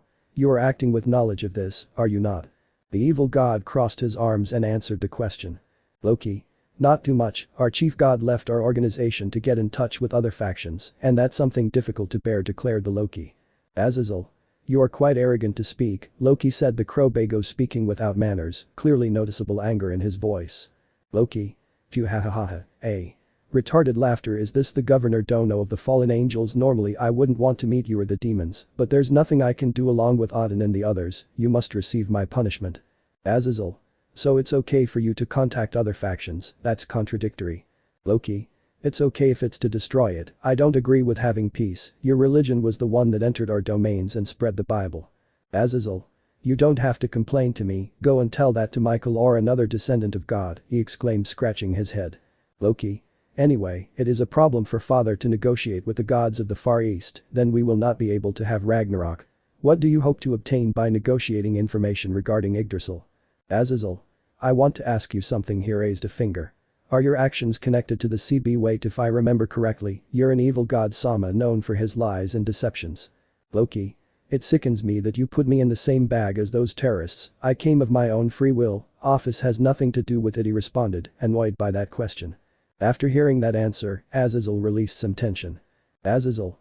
So you're not with the CB, but you're still a problem in your own way, this is the problem that the northern faction carries, right old man, he said, looking towards the carriage. From which Auden and Rose emerged floating in the air thanks to a magic circle under their feet. Auden. There are still empty-headed people, and that is the situation we are facing, there are idiots who come out to bother us out of nowhere, said the old man while rubbing his beard. Rose. Loki-sama, your actions exceed your authority, doing something like pointing your fangs at the chief god, this is unforgivable, you should have started the discussion at the official meeting, Rose exclaimed, dressed in her armor that a certain brunette was dumbfounded looking at. Ddraig. Focus, this is not the time to be drooling. Issei. Coming back to reality, of course. Loki.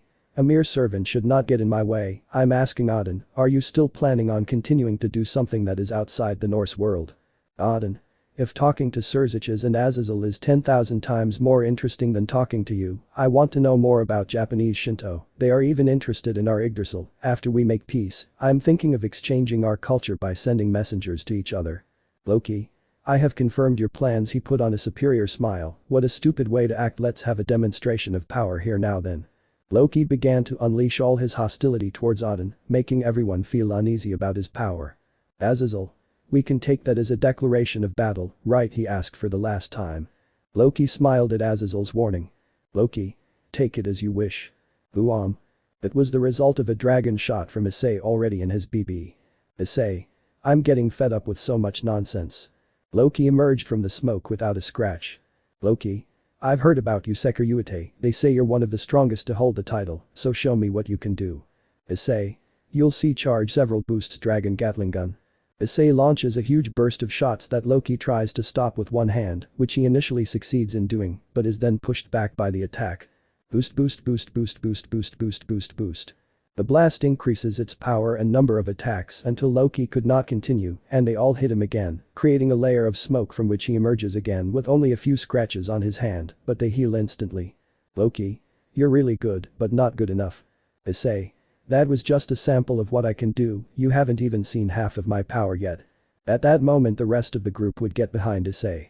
Loki seeing this looked at his father and said. Loki. Hey old man, having the Sekiryuutei and a whole retinue of demons, fallen angels, an angel and a Valkyrie behind you, it doesn't seem that you are no longer what you were. Odin. They are only to avoid what would happen to someone like you. Issei. Are you serious or are you already senile? Loki. Fine, if you have reinforcements, I'll call mine come here, Fenrir. From a huge circle came a big wolf. I don't like Fenrir from the anime and ignore the shackles for now. Issei. I didn't know you were also a Pokemon master. Everyone would fassip him for that comment. Ddraig. Issei, don't let him bite you for anything in the world. Issei. I know those fangs can kill a god and I don't want to confirm if it's true. Loki. Fenrir attacks. The wolf launched itself at them, especially Issei, who spun around to avoid its fangs. But the big wolf took another run towards the. Issei. Does he love me that much? Issei decided to use more power, so he gathered a large amount of boost waiting for wolf in position. The girls were worried about him and shouted at him. Girls. Isen kun niacin. Issei. Commit this lightning. Dragon wrath. Imagine the color yellow. And Issei lassoed the electric version of his technique to the wolf's mouth, wounding it, and when it fell to the ground, he felt the shock again and limited his movements. Issei. Enemy Fenrir is paralyzed. But then Loki brings it closer to Fenrir. Loki. Nice trick pets the wolf, but. Then the rays that previously affected Fenrir disappeared. Issei. Evil god Loki uses anti-paralysis. Fenrir launched himself at Issei again, but. Half-dimension. The wolf was stopped in the air within a distorted space that restricted its movements, but only for a few moments until it was broken. And a well-known white armor appeared. Vali. You continue to show a good level Issei. Issei. Vali, I didn't expect to meet you again so soon. But he was not alone. Iku. Oi, you're definitely always in the middle of the action Sekiryuutei. Loki. So the hacker Iku. Vali. What's up, evil god Loki? I'm Vali and I've come here to eliminate you. Loki just smiled. Loki. I feel satisfied for today, it's been a while since I was wounded and saw the two celestial dragons, so I will retire for now. Loki pulled Fenrir back and twirled his cloak, Loki created a distortion in space, which enveloped them both. Loki. I will return on the day of the meeting between the gods of this country. Odin next time, Fenrir and I will definitely cut your throat, father. After those last words, Loki left with Fenrir. Issei and Vali took off their armor and looked at each other. Issei. And now what? Vali. Loki is a problem that you will not be able to handle, even you will have a very difficult time. Issei. It's true, but you can't do it alone, which leaves us with only one solution, if you're willing. Vali. It's the only way to achieve it, yes. Then Riaz brings him closer to them. Riaz. What are you talking about? Issei and Vali. Let's team up. That surprised everyone, the two celestial dragons would team up. Riaz. Ice, but what? Issei interrupts her. Issei. It's the only way, neither of them is strong enough to defeat him separately. And with that I leave her silent. Then Issei all teleported to the residence in which they would be separated, but Issei would ask Vali. Issei. And will your team come now or before starting? Vali. Actually, only Arthur is missing here. But before Issei could ask, he felt two large soft things on his back, accompanied by a familiar voice. Kuroka. Hello again, Ice Naya. Issei. What Kuroka when I like this feeling though? Kuroka. That's right, she lets go and stands in front of him and tell me Ice Naya, wouldn't you like to have kittens with me? Issei. Huh. Ddraig. Issei.exe stopped working starting reboot. Issei. Wait what? Kuroka. What did you hear, Naya? Issei. You tempt me, but then I want you to tell me the truth. Kuroka. You won't give up on that, huh Naya? Issei. I already told you, it's not like that, I'll know, and first of all Issei approaches him and whispers in his ear count on me. That made her blush and she gave him a playful smile. Later now Issei along with Vali, Saji, Tannen and Azazel were in an open field since they were going to need all of them to be able to use the Dragon Gate, although it is used to summon dragons, but they would only use it to call the consciousness of one the Dragon King Midgardsormr. Although it should be noted that the blonde felt small compared to the rest, he fought against one and didn't even take him seriously and the others, one was his rival and the other his teacher, in addition to a supreme class. Issei. Well now that we're all here. Azazel. Yes, let's start now. Azazel initiating the spell, drawing his personal magic circle on the ground. Tannen.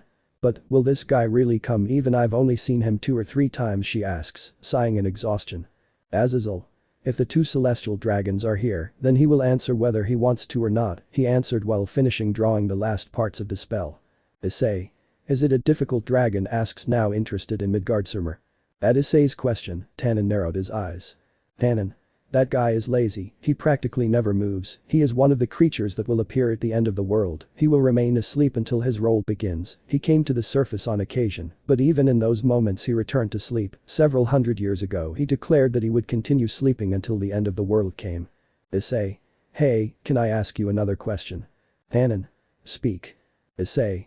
How the heck do they determine that a dragon is fit to be a dragon king, because from what you just told me, even Asia's pet dragon would qualify to be a dragon king, and we're talking about one that's trained by Asia. The question had certainly left Tannen without an answer. Azazel. The base of the magic circle is complete, now everyone go to your positions he exclaimed saving Tannen from answering the question. Everyone stood in the designated positions, each symbol representing the celestial dragons and the dragon kings.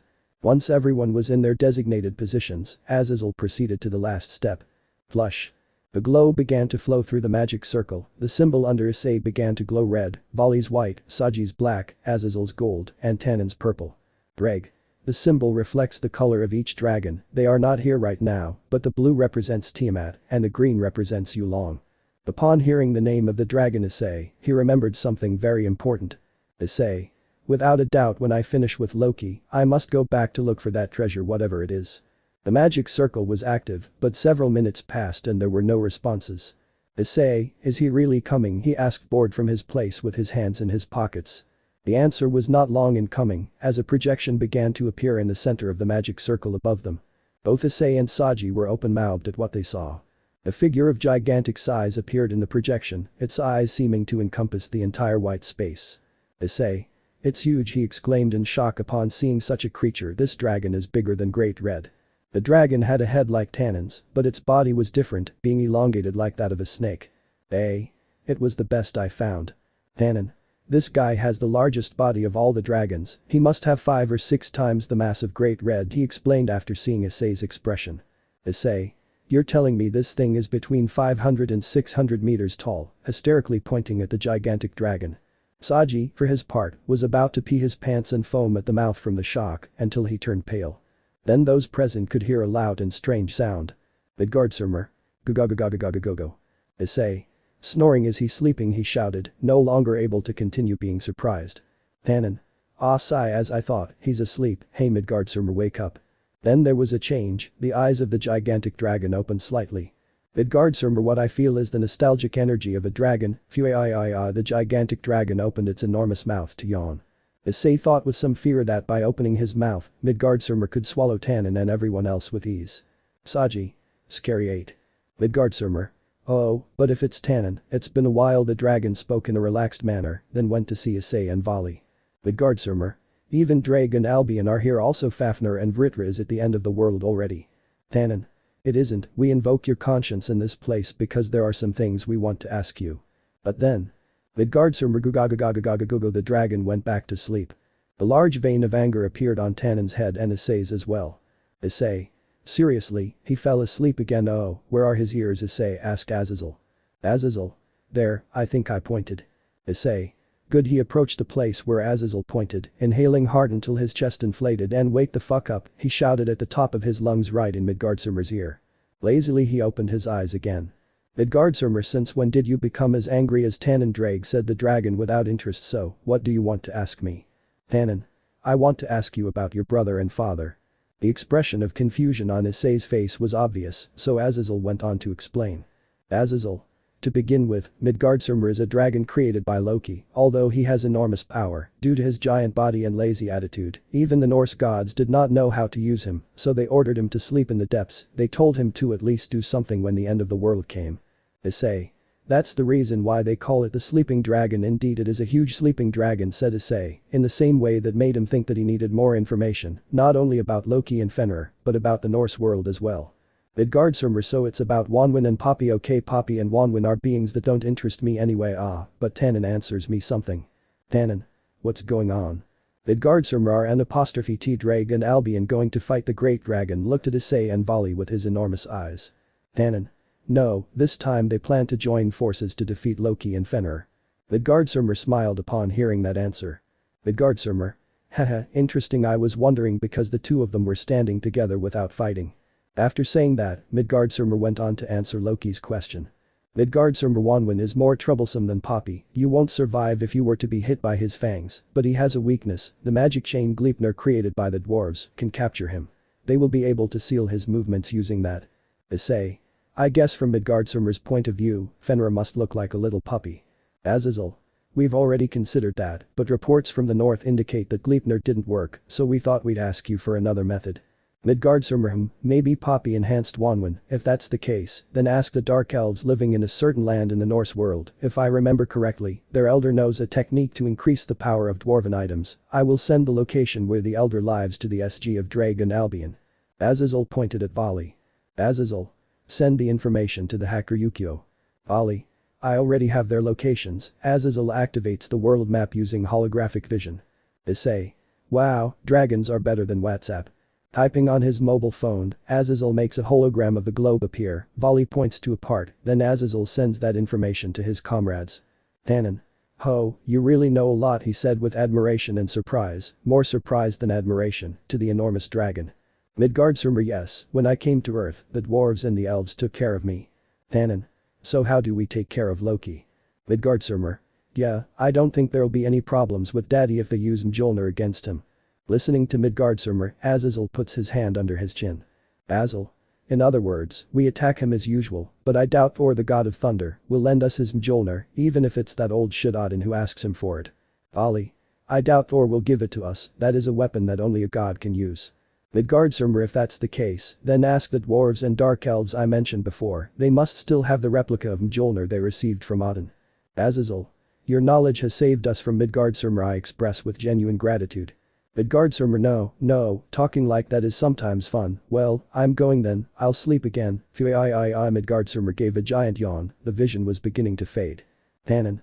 Yes, thank you, he also thanked. Midgardsormr's big mouth smiled after receiving Tannen's thanks. Midgardsormr. Okay, wake me up again if anything happens. But those last words, the vision of the enormous dragon disappeared. Issei. And now with this I have seen almost all the renowned dragons. Ddraig. You're right, now all that's missing is Yulong. Time jump a little while later. After some time, Azazel left with Vali by the chain, while Issei went to lie down in his room before getting ready to do something. But at one point the door opens and Akeno enters, half naked. Issei. Akeno. Akeno. Ice-kun, please make me forget this feeling. Issei. Huh. Then Akeno stripped completely naked and pounced on the brown-haired man. Akeno. Please, Ice-kun. Issei. No. That response from Issei left her surprised. Issei. No, I won't, I can't, I won't, because of your look, things aren't right, I found out about the story, I know what happened to your mother, I know how you feel, and only a disgusting being would take advantage of that situation. Akeno walked away from Issei. Akeno. If Ice-kun is right, I am a horrible person for trying to use you by having sex with you to escape my problems. Issei. No, it's not like that, you're just confused, you're not a horrible person, but you should also listen to your father, know his version of the story. Akeno. That man is not my father. Issei. Akeno is truly a horrible person, judging without knowing, at least try to know the story and then make a decision. Issei gets up and walks to the door of the room. Issei. Just think about it. Issei leaves the room leaving Akeno, then goes to the living room and finds that Azazel and Vali. Issei. And how are things going? Azazel. I've found the hammer and the elves are modifying the chain. Vali raised his hand and a circle appeared, only with Nordic runes engraved on it. Vali. I learned Nordic magic, this will help me resist Loki's attacks. Issei. It will certainly be helpful. It's still hard for me to believe that I'll fight a god. I thought I would first overcome all the demons before entering the big leagues. Ollie. I can understand you, but you can't deny that you're excited. Issei. That's something I can't deny, I'm a little anxious in fact. Azazel. Well, I'll leave you to your conversation. I'm going to take Saji to Gregory. Issei and Vali. That poor wretch is dead. Then the raven left the two emperors. Issei. You know, remembering what I said that time, now look at Vali's face, with challenging eyes. I want to fight you, in a battle without holding back in the slightest. Vali gave him a similar expression. Issei. But it won't be a death match. Vali. As long as we can fight without restrictions and time limits, although I doubt that the place where we fight will remain intact, you're the first to try to master the power of the Sekiryuutei by talking to Ddraig, in addition to having a unique connection. Issei. Is that true? Ddraig.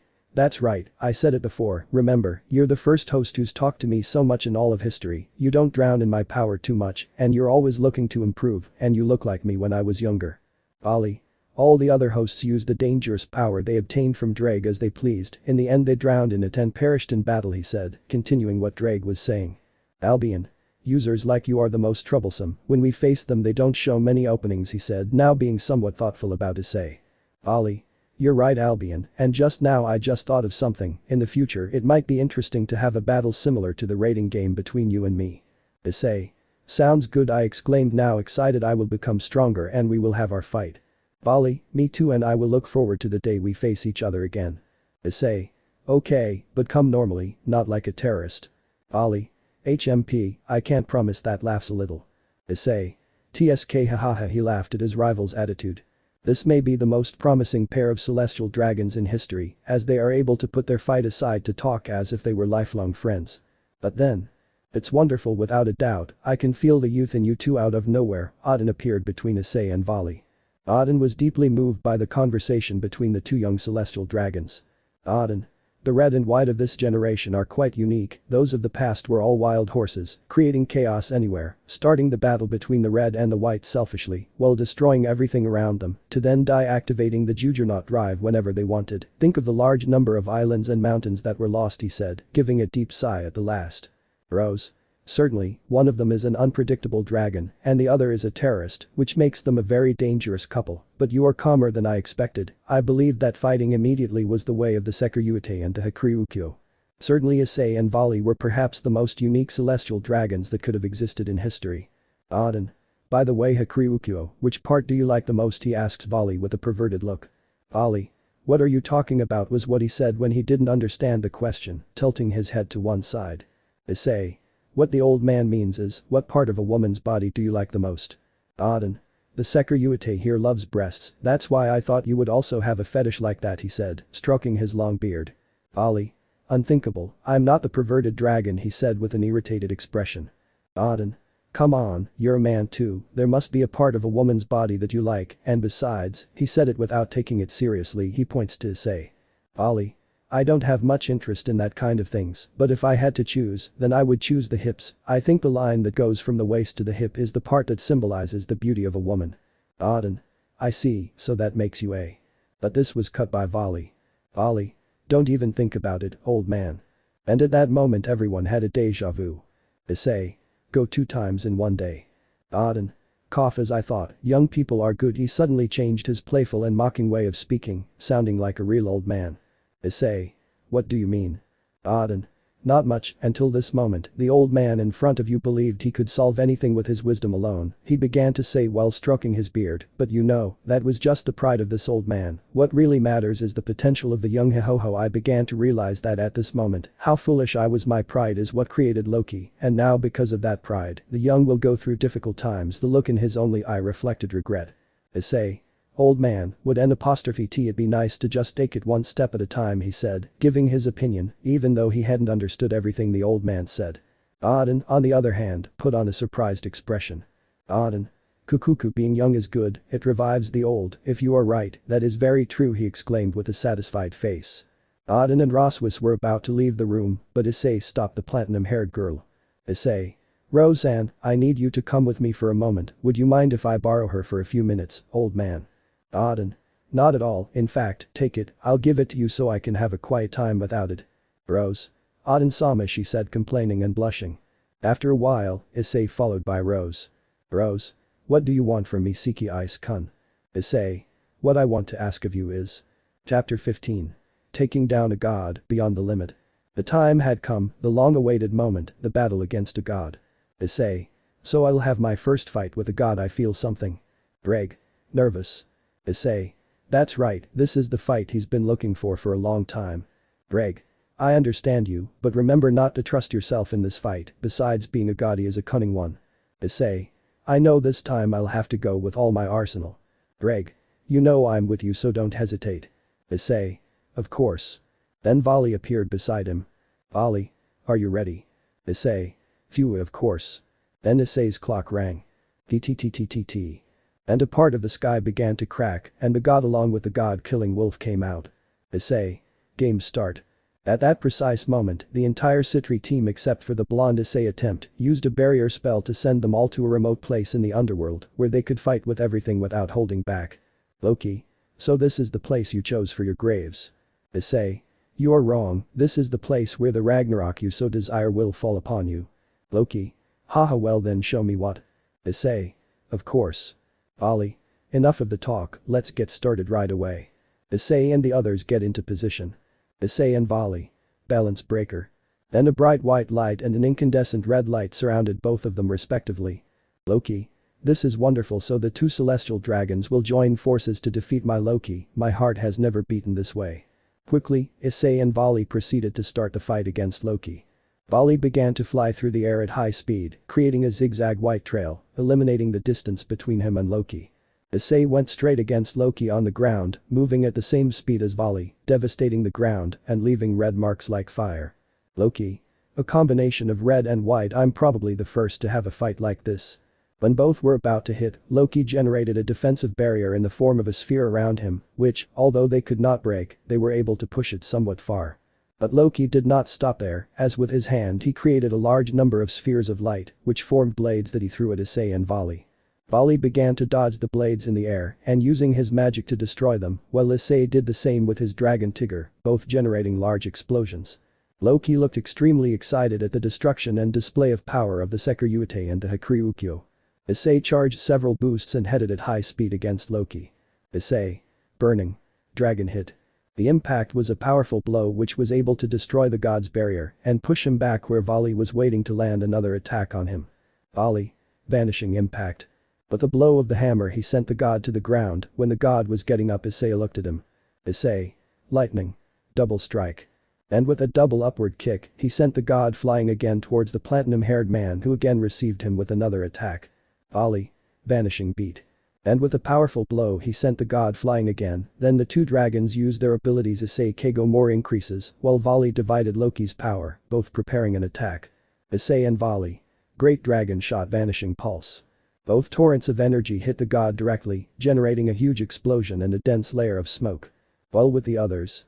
From their place and waiting for the signal to enter the fight, Riaz and the others watched in amazement the display of power of the two celestial dragons.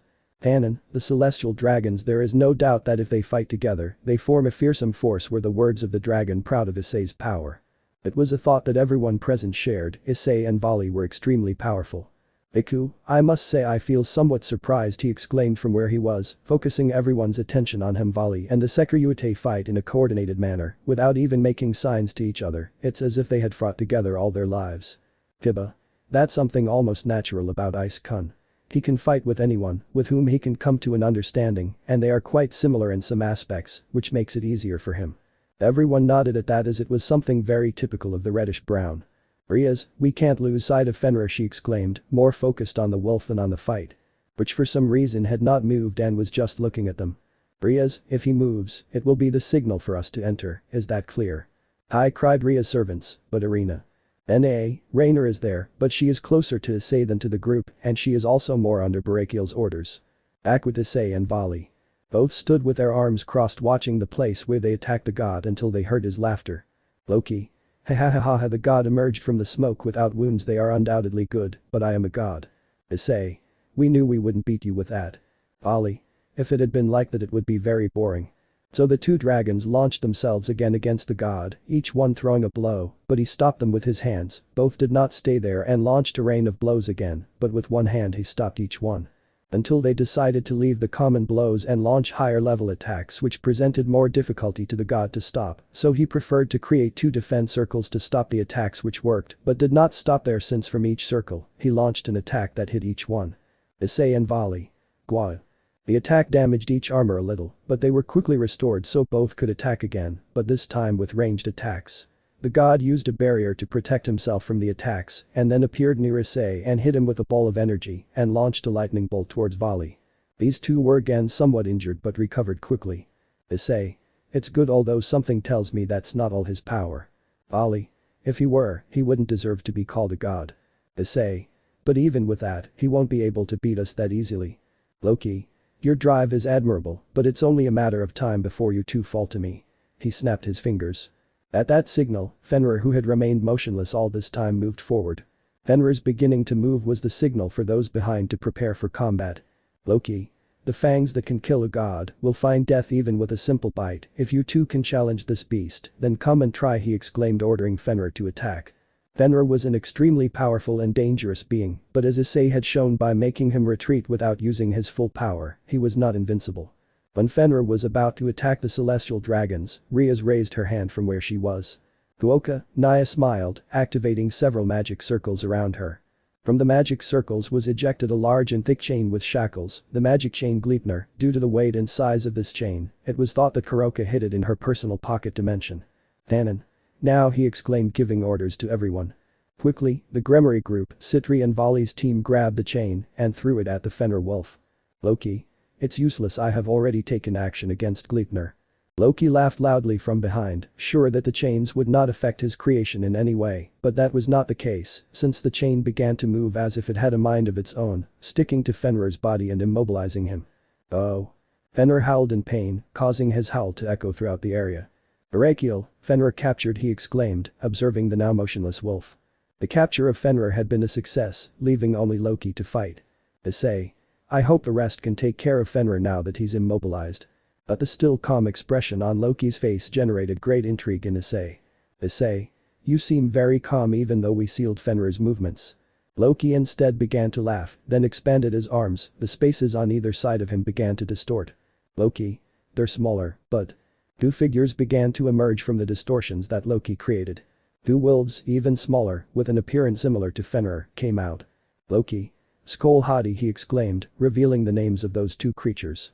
N.A. I'm not sure if this is true, but Hadi is white and Skoll is black. Ooh on. Ooh on. Both howled loudly to the sky in response to Loki's call. The clouds under the night sky of the underworld cleared and a full moon emanating a golden color appeared in the sky. Everyone else was equally surprised, the only ones who seemed to be excited about all this were Volley and to a lesser extent Issei, the first one having a smile on his face and the other one seemed a little more anxious than before all this started. Loki. I turned a Jotun into a wolf and made her procreate with Fenrir. As a result, these two were born. Their characteristics are a little less than their father's, but their fangs are something to consider. They can easily kill a god, and all of you. The misinformation had left Issei and his companions in a difficult situation, and since Midgardsormr did not mention this to them, it indicated that the dragon was not aware of it either. Issei. The twin wolves, how I didn't think of them, damn god of deception. Loki. Come on Skoll and Hadi, he exclaimed, giving orders to Fenrir's offspring. That handful of people are responsible for your father's capture, kill them and tear them apart with your fangs and claws. And following the orders of their technically grandfather, the wolves launched themselves to kill the others. Issei. Damn, is there no more of the chain?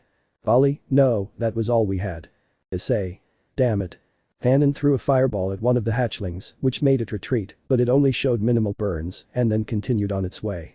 Issei was about to use the Triana, but Loki launched a large amount of spheres at enormous speed to find him, and he volley. Or that made them fly at great speed to try to dodge each and every one of these. They even launched attacks such as Dragon Gatlingan or Trigger, but they only deflected them, and these attacks with a single touch caused cracks in their armor. Issei. This is a game of dodgeball that I'm not crazy to lose. Divide, divide, divide, divide, divide, divide, divide, divide, divide, divide. Then Volley decided to use his ability to divide the power of the spheres, reducing them in power and size, although this wore him down a little more than normal, but it was now easier to get rid of them. Issei.